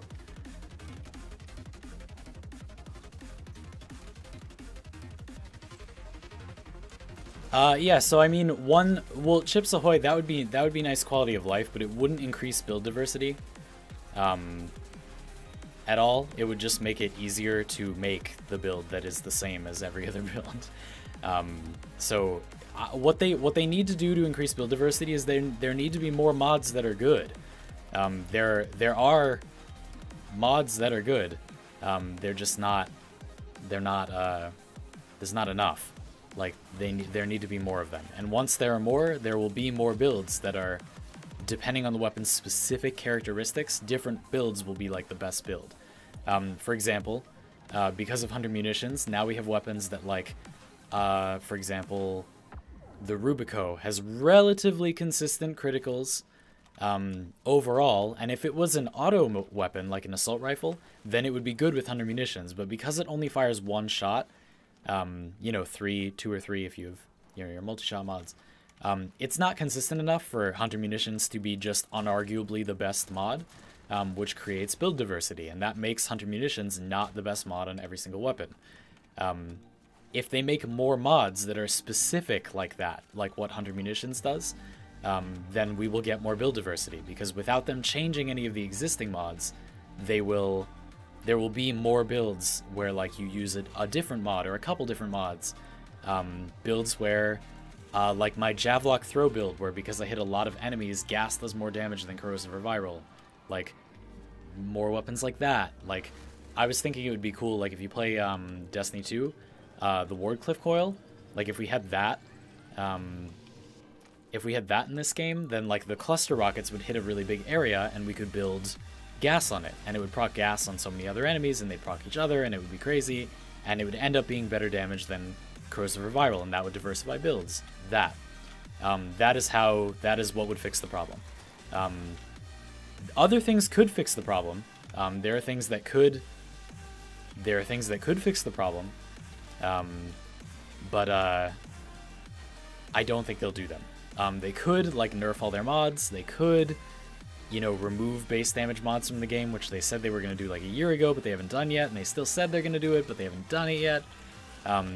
Doing that will help a little, the base damage removal thing, but it won't help the general population, because most people will still just pile elements on their build, and that's not the best build now, and it won't be the best build then, but that won't make people not do it. If they make the change I'm suggesting, where there's just more good specific mods, that will make... people will automatically make builds more the right way by having like more of different kinds of mods. That will make people see more build diversity, and it will also make the best build more different from the best build for a different weapon in more cases. So I think that that is the best solution because it's the most likely to happen, and it will automatically help the players make the right decision. So that's what I think. Oh, it's the other one that needs cores. Hold on.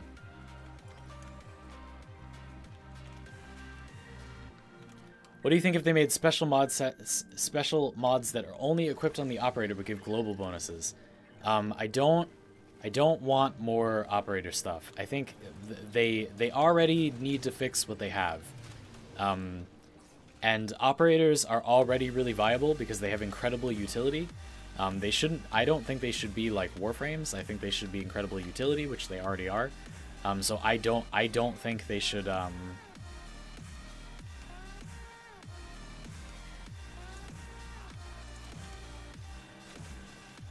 I don't think they should add operator mods, personally. It's not a bad idea, but I just don't think it's what we need right now.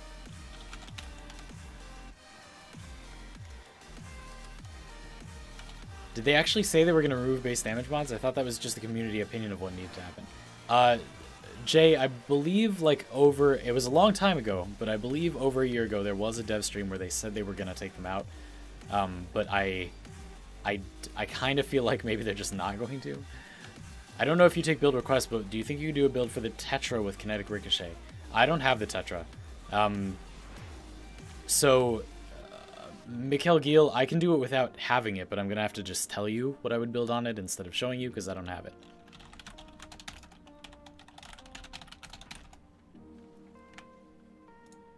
Let's take a look. So the Tetra, I know the Tetra won't be good with the one build to rule them all. I already know. But, okay, so the Tetra's critical stats are so bad that there's the critical chances not a damage increase. So this weapon's damage potential goes down enormously because it cannot multiply its damage by more things. However, the status is high enough that you should still use it. And this weapon has a suitable magazine size and fire rate to add a fire rate mod for a damage increase. So you can fix yourself there a little bit.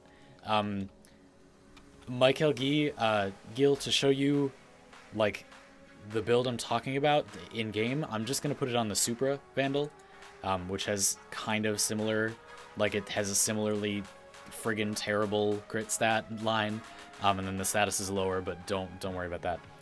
So it's going to be Serration, Split Chamber, Vigilante Armaments, as usual. And then we're going to have our elemental combo, which in this case is going to be the Tetra is Puncture. So we're going to be using Malignant Force and High Voltage. Zez, hello. Vacor Merlock or Lex Prime, very different weapons. Nero, I prefer Vacor Merlock for follow-up status shots, but Lex Prime is more ammo efficient and more precise. Lex Prime is better used like a sniper rifle, and Vacor Merlock is better used like a sidearm. I personally prefer Vacor Merlock. I also like, personally, I like Lex Prime better than Lex Prime. I think you gain a lot by doubling the magazine and having a longer reload. But you know, obviously they're the same otherwise, so it's no big deal. So this, and then probably just Speed Trigger. I think probably Speed Trigger is adequate. Let's see. Tetra has 6.67 fire rate. You could probably go with Vile. Like, it's kind of up to you. I guess probably Vile, if you have it. Doesn't matter that much. And then Kinetic Ricochet in one of the remaining slots. And then for the last slot, let's see. Is there anything the weapon is bad at? The weapon's not good at anything else, so we can't do that. Is the weapon bad at anything else? 2-second reload, that's fine. 60 rounds per mag, fine. You could... Okay, so with the remaining slots, you can either bias the damage further toward an element, so you could add more Toxin or Electric to get more corrosive procs relative to your puncture procs. That's good. It's not great, but it's good. Or you could add flight speed. Personally, I think that having to lead your shots with these types of weapons is kind of annoying. So if you add some flight speed with terminal velocity, Terminal velocity! You're a savior terminal velocity. Give it a try. Oh ho, another lame question. No, it's totally fine. Is there a big difference in basics in co-op frames and solo frames? That's a weird question. It's not a bad question. So, here's what I'm going to say. By the way, thank you for the donation again. I do, really, every little bit does count a lot. It helps me sustain doing these streams. You know, this is my work time, but I don't get paid unless people pay me or people watch ads. So, it matters a lot, thank you. It is like tipping someone when you go to a restaurant or something. So I appreciate it. It's kind of weird. Like, there aren't really, I really don't feel that there are actually solo and co-op frames. But like, you gave examples that are useful. So like, Trinity, Necros, like, you gain a lot from using Trinity in a squad. Like, Trinity's abilities get a lot better if you use them in a squad. Necros' Desecrate gets a lot better if you use it in a squad. But, like, Necros is still a very good solo frame. Like, Trinity is still a very good solo frame. Etc. So, for frames like... Let's look at some examples. So, for example, Zephyr here doesn't really have that much that, on the surface, like, helps her party that much. But, people can stand near your wind, your terminal velocity wind, and get the buffs, and that's really good. So if your party has weapons that terminal velocity, Jetstream, you know, it gives them terminal velocity. That's really good. They can stand near you, and they won't get hit by bullets, just like you're not getting hit by bullets, and they'll get increased projectile speed, or if you somehow synchronize your movement speed. And that can be good. If they're using a bow, they'll get better accuracy because they have to lead their shots by less because it goes faster. Stuff like that. You get the idea. So it's weird. Like, I really don't feel that there are co-op and solo frames. Like, I don't think you can divide them into categories like that. But there are certainly frames that are, like, more oriented that way. What I will say... good question, and again, thank you for the generous donation. What I'll say is that I'm going to make a new series that I talked about a little bit in the community tab, and without telling you entirely what it's going to be about that. So, like, my framework series is designed to be solo viable. So, like, if you grab any of the framework builds, they have enough survivability on their own, they do enough damage on their own, they can kill everything on their own. They're not built respecting a group, they're built assuming your party will do nothing useful.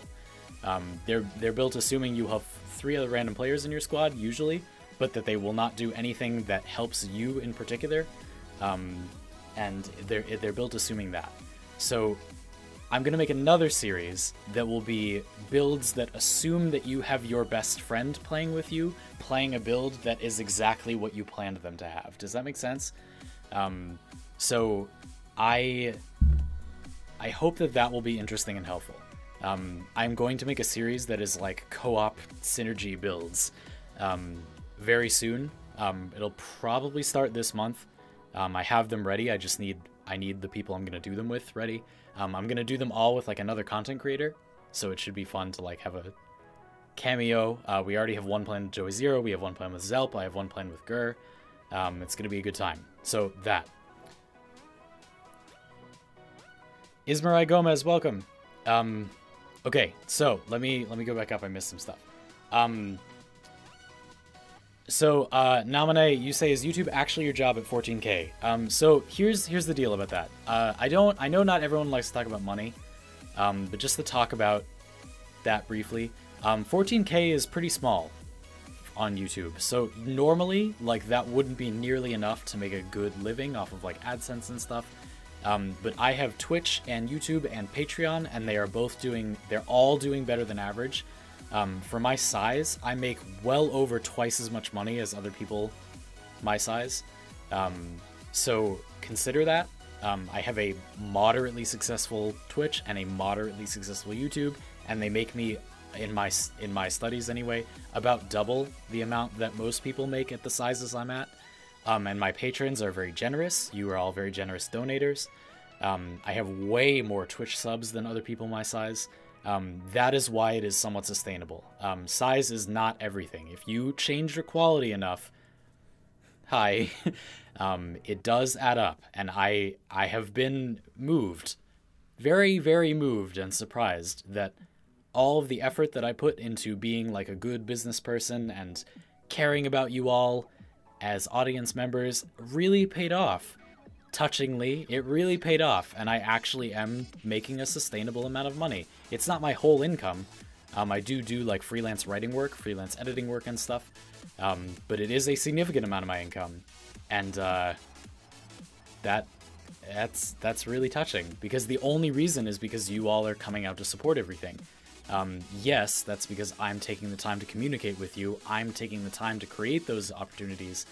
Sure, it's not, you know, I earned it, I guess, you know, like as much as anyone does, but it's because of you all. So that's my explanation.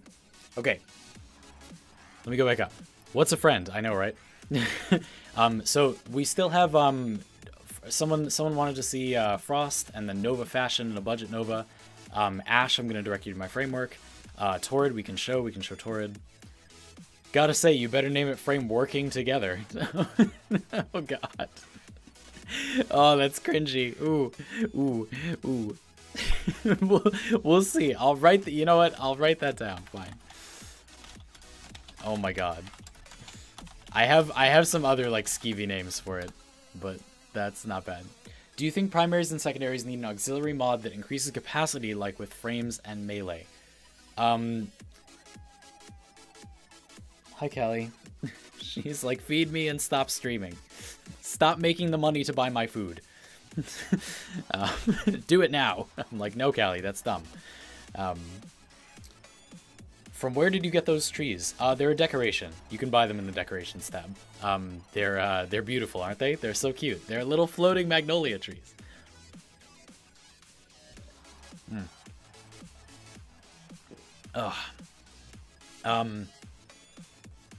So, Mikhail Giel, like, it would just save us all Forma, so they're definitely not going to do that, because it would lose them a ton of money, and there's, like, nothing to be on that slot, you know?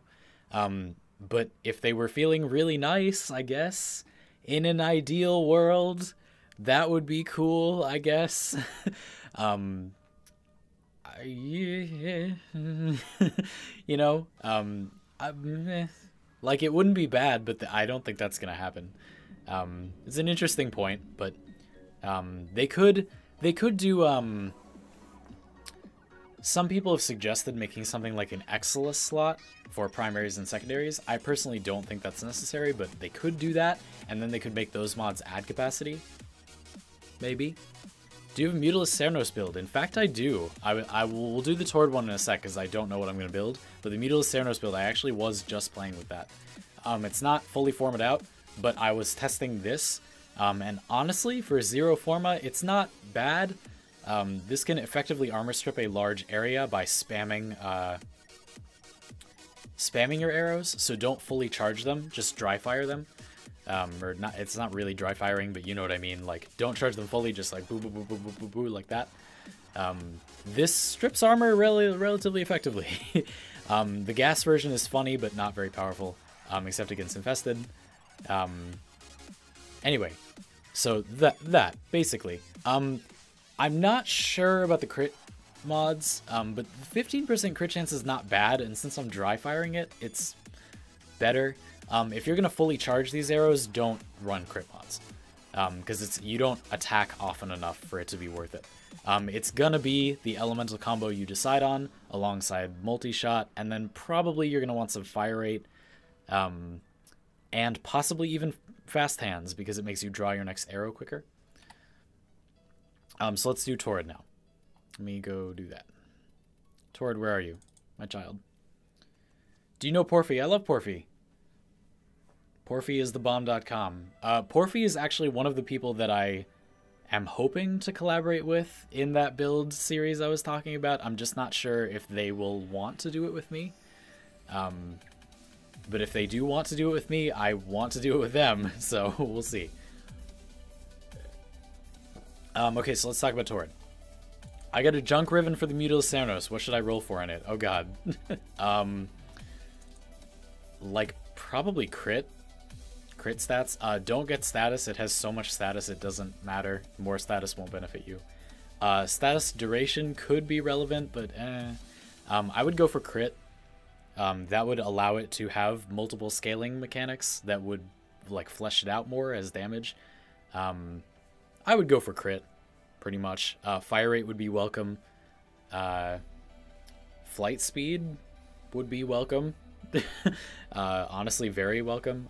Don't get multi-shot. That will break the spores because they'll fly through the enemy you want. Yeah, don't get multi-shot. I'm gonna switch off Zephyr to reassure people that we are gonna show builds for like Frost and stuff. Okay, I have to go soon, but I'll do as much as I can. So Torrid, hello Torrid. So Torrid, if you don't know this weapon, it fires gas grenades. The reload is wicked slow. Show me, no, get off. The reload is really slow. So definitely fix the reload. You really want to fix the reload. Crits are okay. I don't know about crits. We'll talk about that in a sec. Smile, thanks for being here for a little bit. I appreciate the sub. I'll see you later.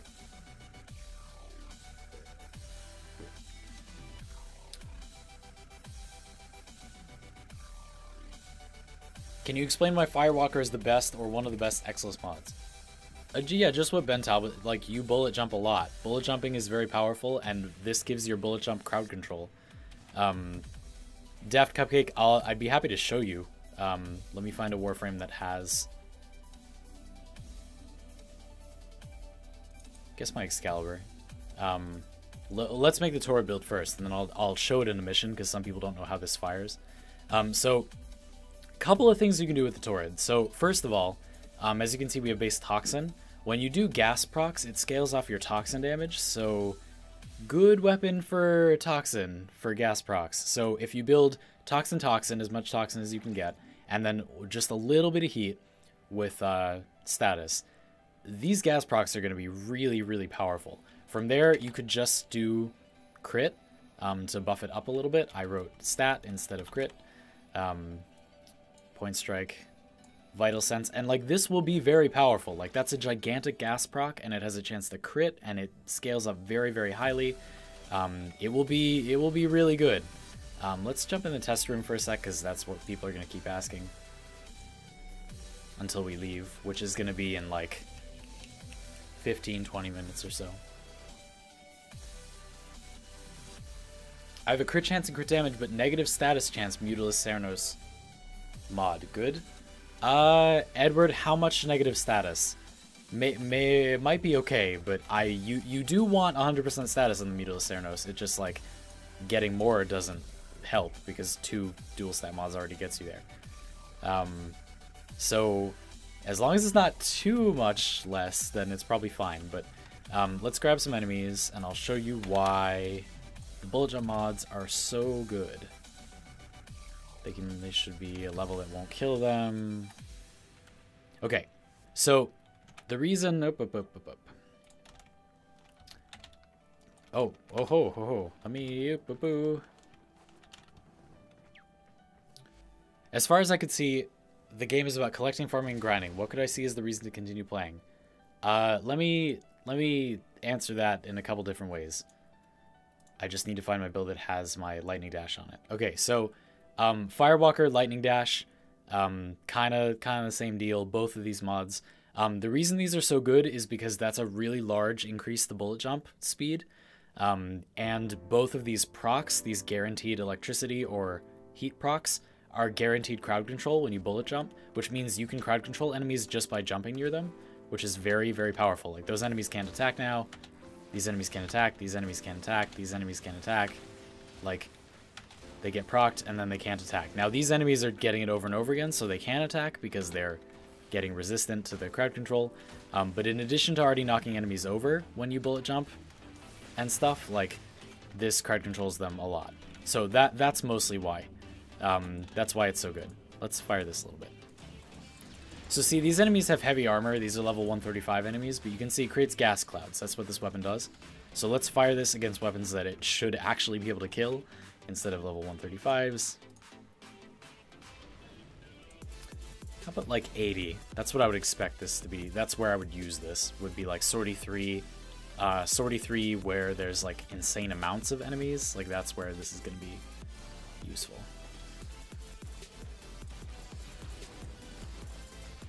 And the point of this weapon is stacking damage. So like as you can see over time, oh, worm, no. Over time this does tremendous damage, but up front it doesn't do very good damage.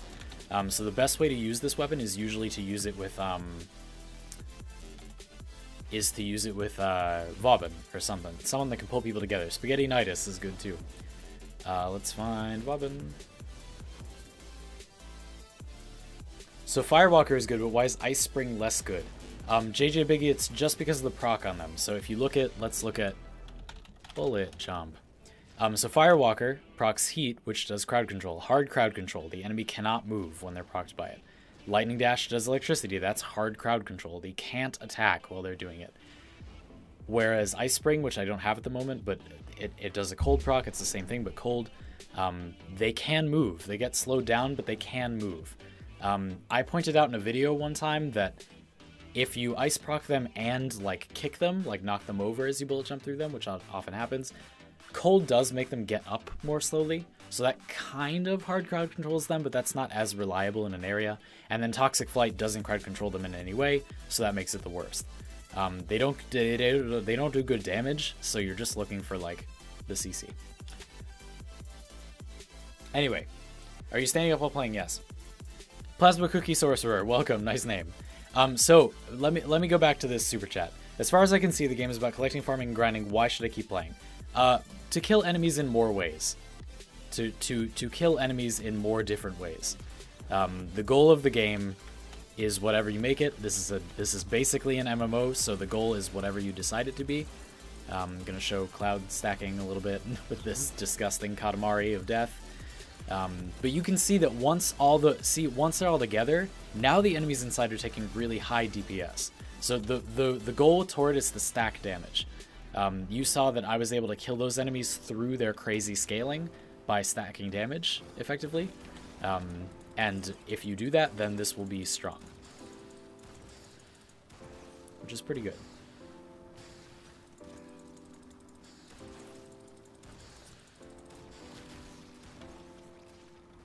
So yeah, that's how I recommend you use it. Torrid with Corrosive is great too. It feels like it doesn't fit the spirit of the weapon as much, because with the gas procs, you're grouping enemies together, and then you're procking everything. Roads, I will show Nova before I leave. I'm not going to forget. I have it all written down. So we have Torrid done. Good. Greato. Let's talk about Frost. So I am going to do a Frost framework pretty soon, but I will just talk about Frost for a sec, because somebody asked about builds for Frost. Snow Globe scales with your power strength and armor, and you should combine them equally if you can, because power strength increases how much of your armor you get, like what percent, hundreds of percents, but you know how much more. Yeah. So if you want Snow Globes, you want armor and strength equally-ish. Make sure to destroy them with your freeze to clean up the battlefield and avoid annoying your allies. If you fire a freeze at a Snow Globe, it'll destroy it. I also recommend that you don't go for high range. Minimum range is not really necessary, but don't go for max range like I have here for a normal build, because it's really annoying, because you can't fire into this with most weapons, and that's really obnoxious. Although, fun fact, sneak peek to framework, the Scourge does fire through Snow Globes completely from both sides. I don't know why. Makes no sense, really inconsistent, but it does. Let me show that, because it's really strange. I have no idea why, but as you can see, Scourge shots go... Oh, they fixed it! Did they fix it? They fixed it. Okay, they fixed it. Never mind. That's not true anymore. They used to be true. They would go all the way through for Snow Globes. Oh, that sucks. Now I don't... Oh, salt. Okay. Frost Prime's done. So I'm not going to show you my build because it's a secret. I wanted to be a surprise for Framework. But he's coming up fairly soon. Maybe a month or so. Could I get the same result with Mutilus Cernus Clouds? Edward, the problem with the Mutilus Cernus Clouds is their base damage is very low. That's why I recommended going for corrosive, because you don't need the damage to be good to get benefits from the status.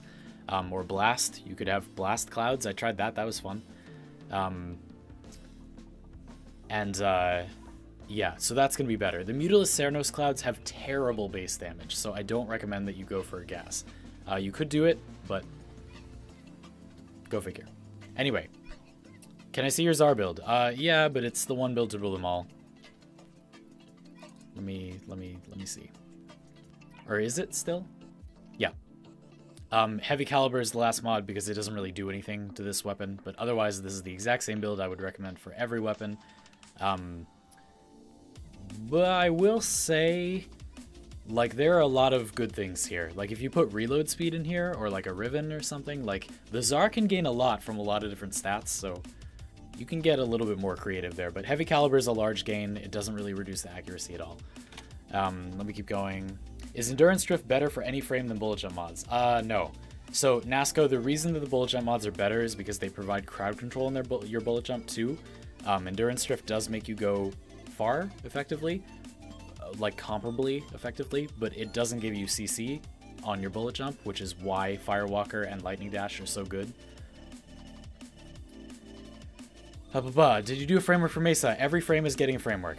Mesa is late in the order because I already have, like, it's a really, really typical build. It's not like a surprising build. It's just what I think is the best Peacemaker build. And Mesa's not good at anything else. She's just really powerful at that one thing. So I've been waiting, but yes, it's coming. I'm trying to finish framework within like 2 months or so. So anyway, I think that the end game is pretty much what we've been talking about. Like, find more fun ways to kill stuff. Find ways you enjoy to kill things.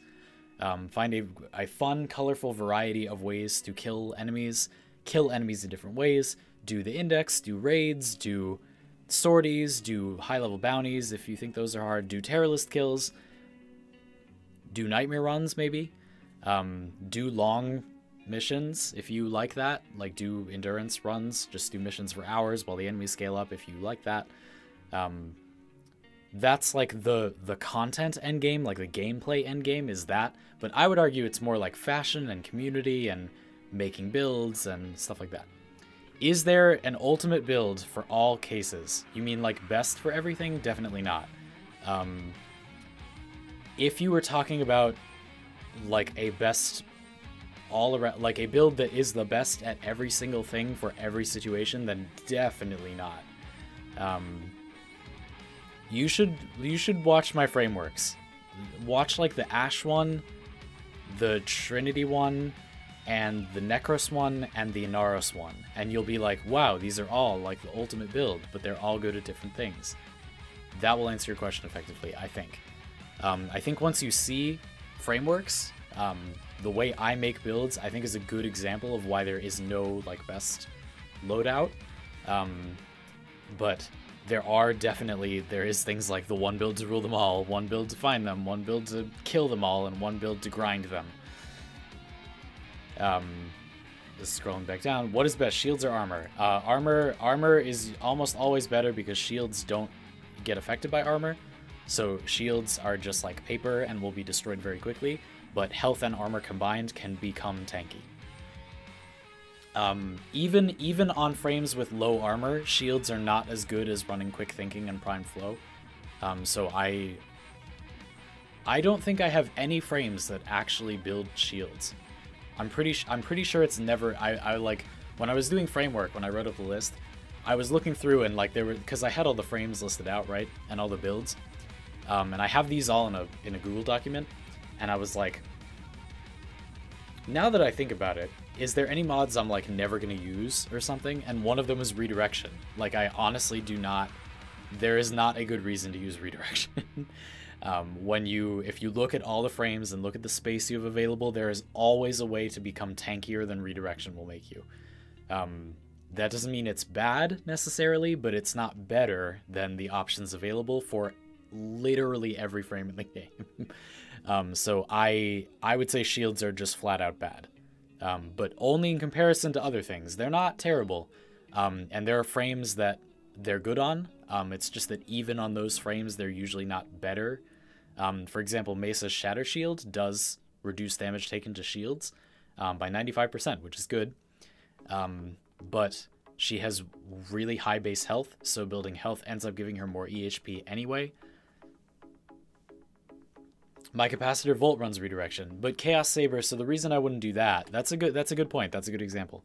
The reason I wouldn't do that is because overshields are capped at 2k,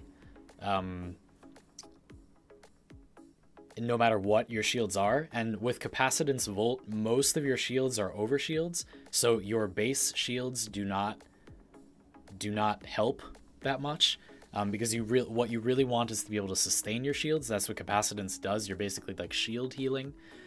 So redirection just gives you more initial shields. It doesn't actually help you like survive through shields.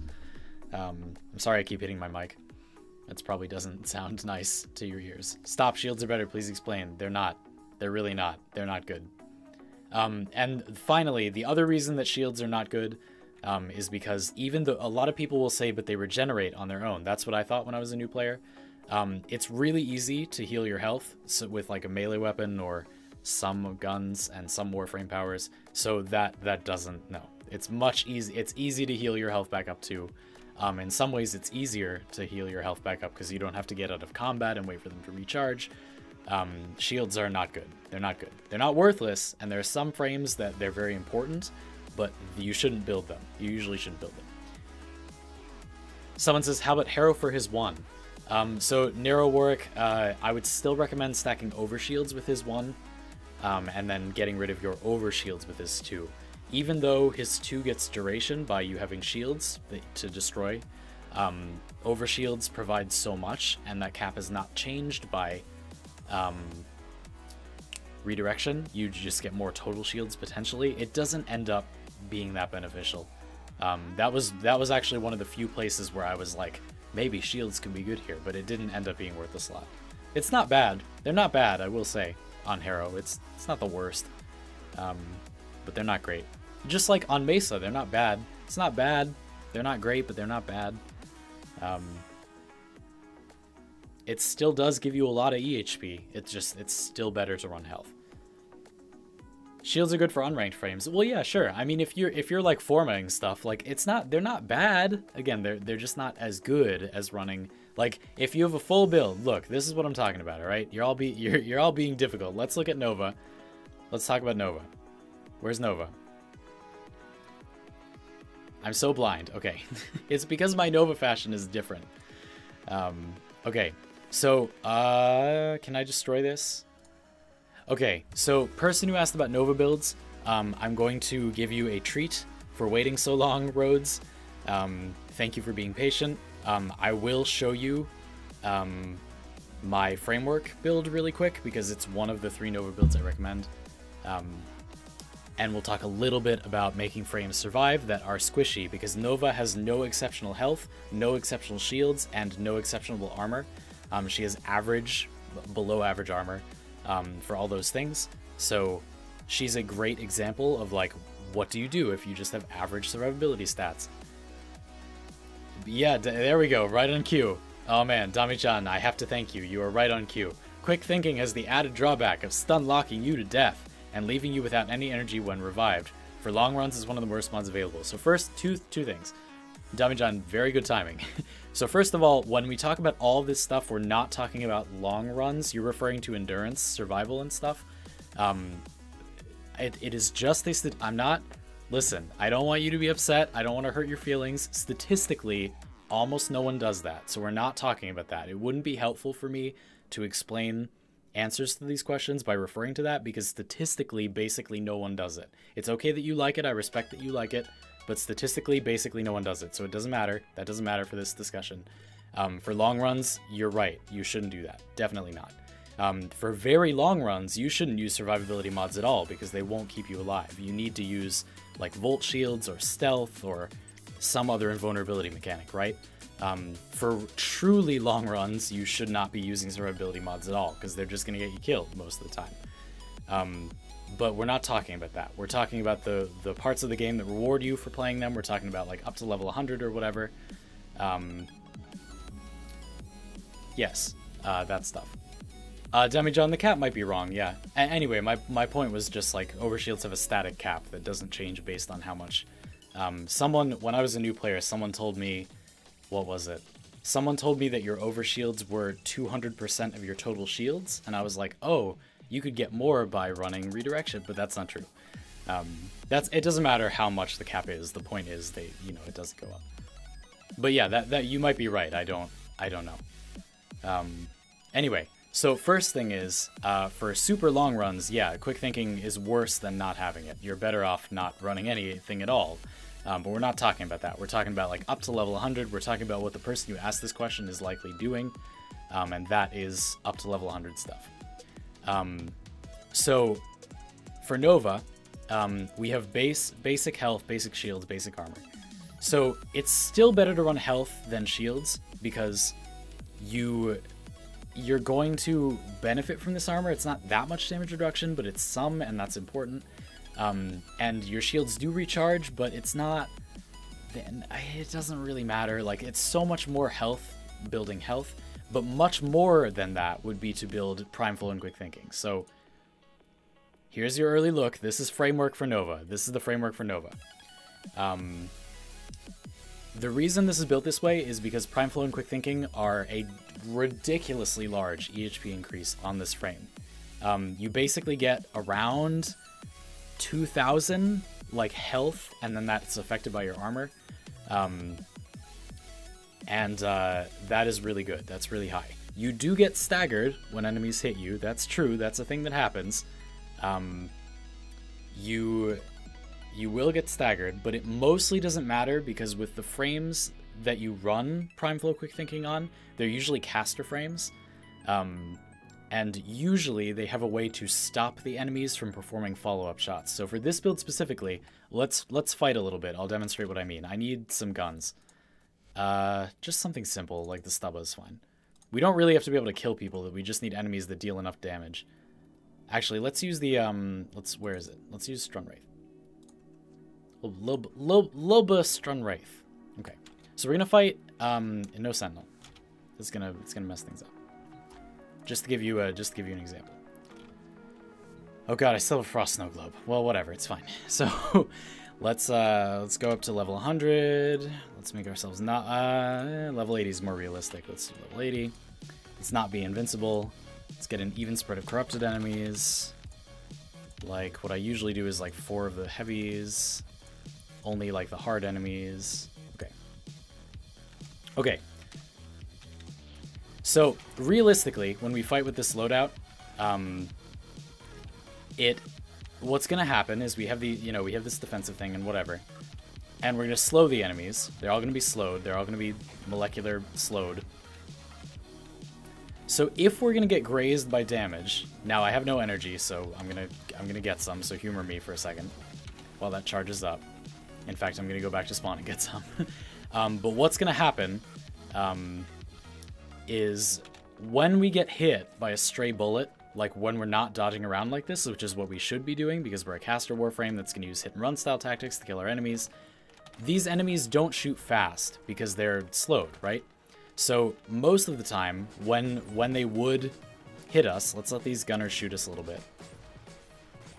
See, they're not reacting to me very fast, but eventually they'll turn around and start being able to shoot me. Yep, come on.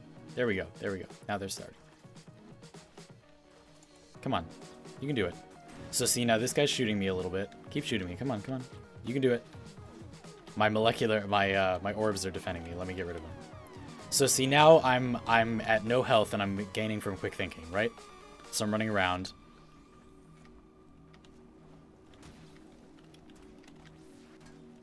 And when these enemies hit me with a stray bullet, which they barely can because they're slowed so much, see, I will get like little staggers, not too often, mind you. It just doesn't happen that often. But they're not going to be able to follow-up attack. You see how slow these enemies are attacking? So like if I get staggered, it's not even, I can't even make it happen because it happens so seldom. There it is, there it is. So see, there I died to a stagger lock. But when the first stagger happens, I can just like teleport away really, really quick, or like keep moving around. And then if I get staggered in midair, it doesn't matter. Like, that's not going to be a problem, because I'll fly out of range of them staggering me again. So it depends on the frame you're using. Sometimes the stagger is a big deal, but we're all aware of it. Like, I think people think everyone who uses quick thinking doesn't know that happens. You don't stand in the middle of the map when you fight in this game, so it doesn't matter. You should not use it on like hardcore melee frames, because usually you will be standing in the middle of a bunch of enemies and then you will die. But otherwise, it's not a big deal. The answer is it doesn't really matter. That's what I have to say about that. So again, you saw that I was okay for like minutes on end until I just stood there and then I died. That's not relevant, so I don't think you have to worry about it.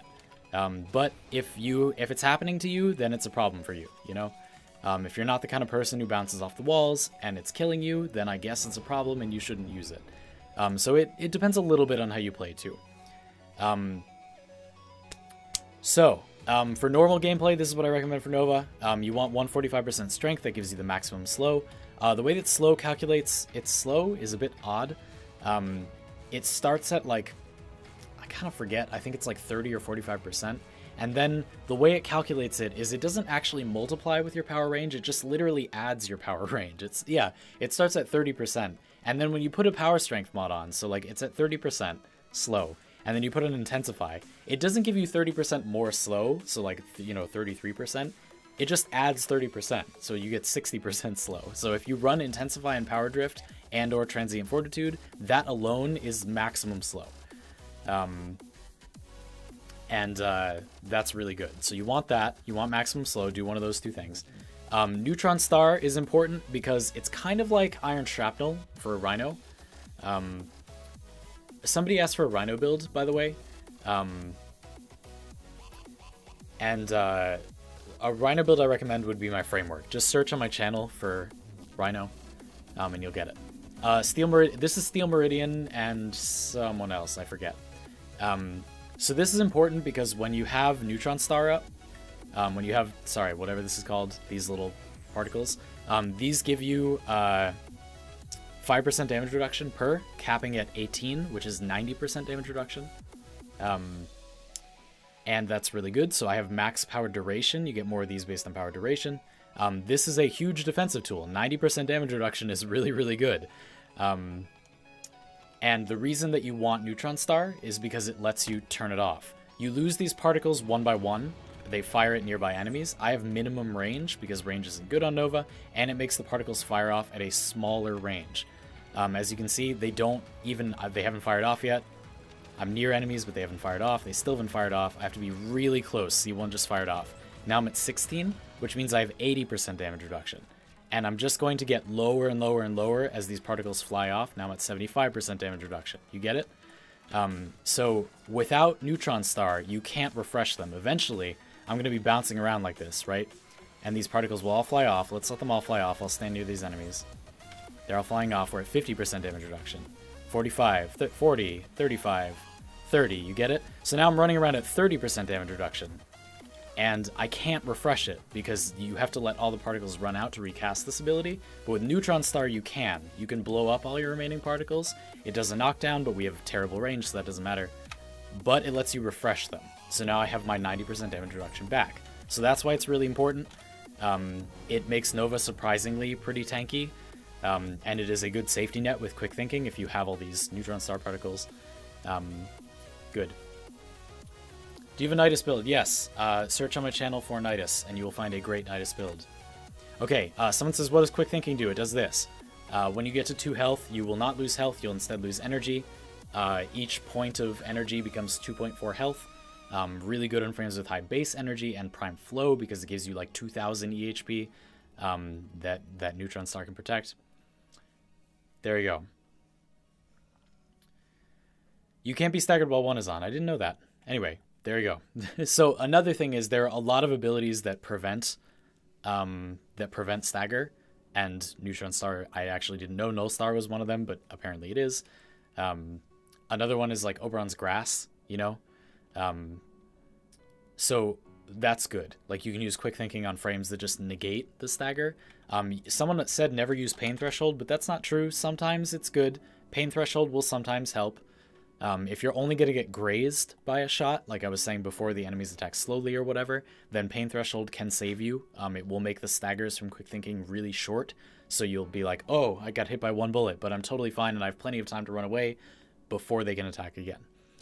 So that's an option. So that's a Nova build I'd recommend for general use. You asked for a budget build, so all you need to do is just start taking stuff off. You can take off Neutron Star, it's just gravy. You can take off Constitution, it's just gravy. Prime Flows, just gravy. If you don't have quick thinking, just use Vitality and or Redirection. Narrow-minded is good, but again, like, you don't need the duration that bad, like, you just want what you have. Maybe you could add Streamline, that would be helpful if you have it. Any aura is fine. You know, you just want some strength and some duration. That's all you really need, and you will have a good general use Nova. If you want a Speedva for, like, farming a COD really fast, farming infested missions really fast, do this. You really just need Overextended, but other mods remain good.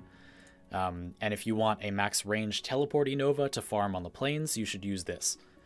This is really, really high loot detection radius and max range and good efficiency, so you can fly all over the place, but this is terrible for general gameplay. This is only for moving around the plains really fast. There's your Nova answer. That's what I recommend.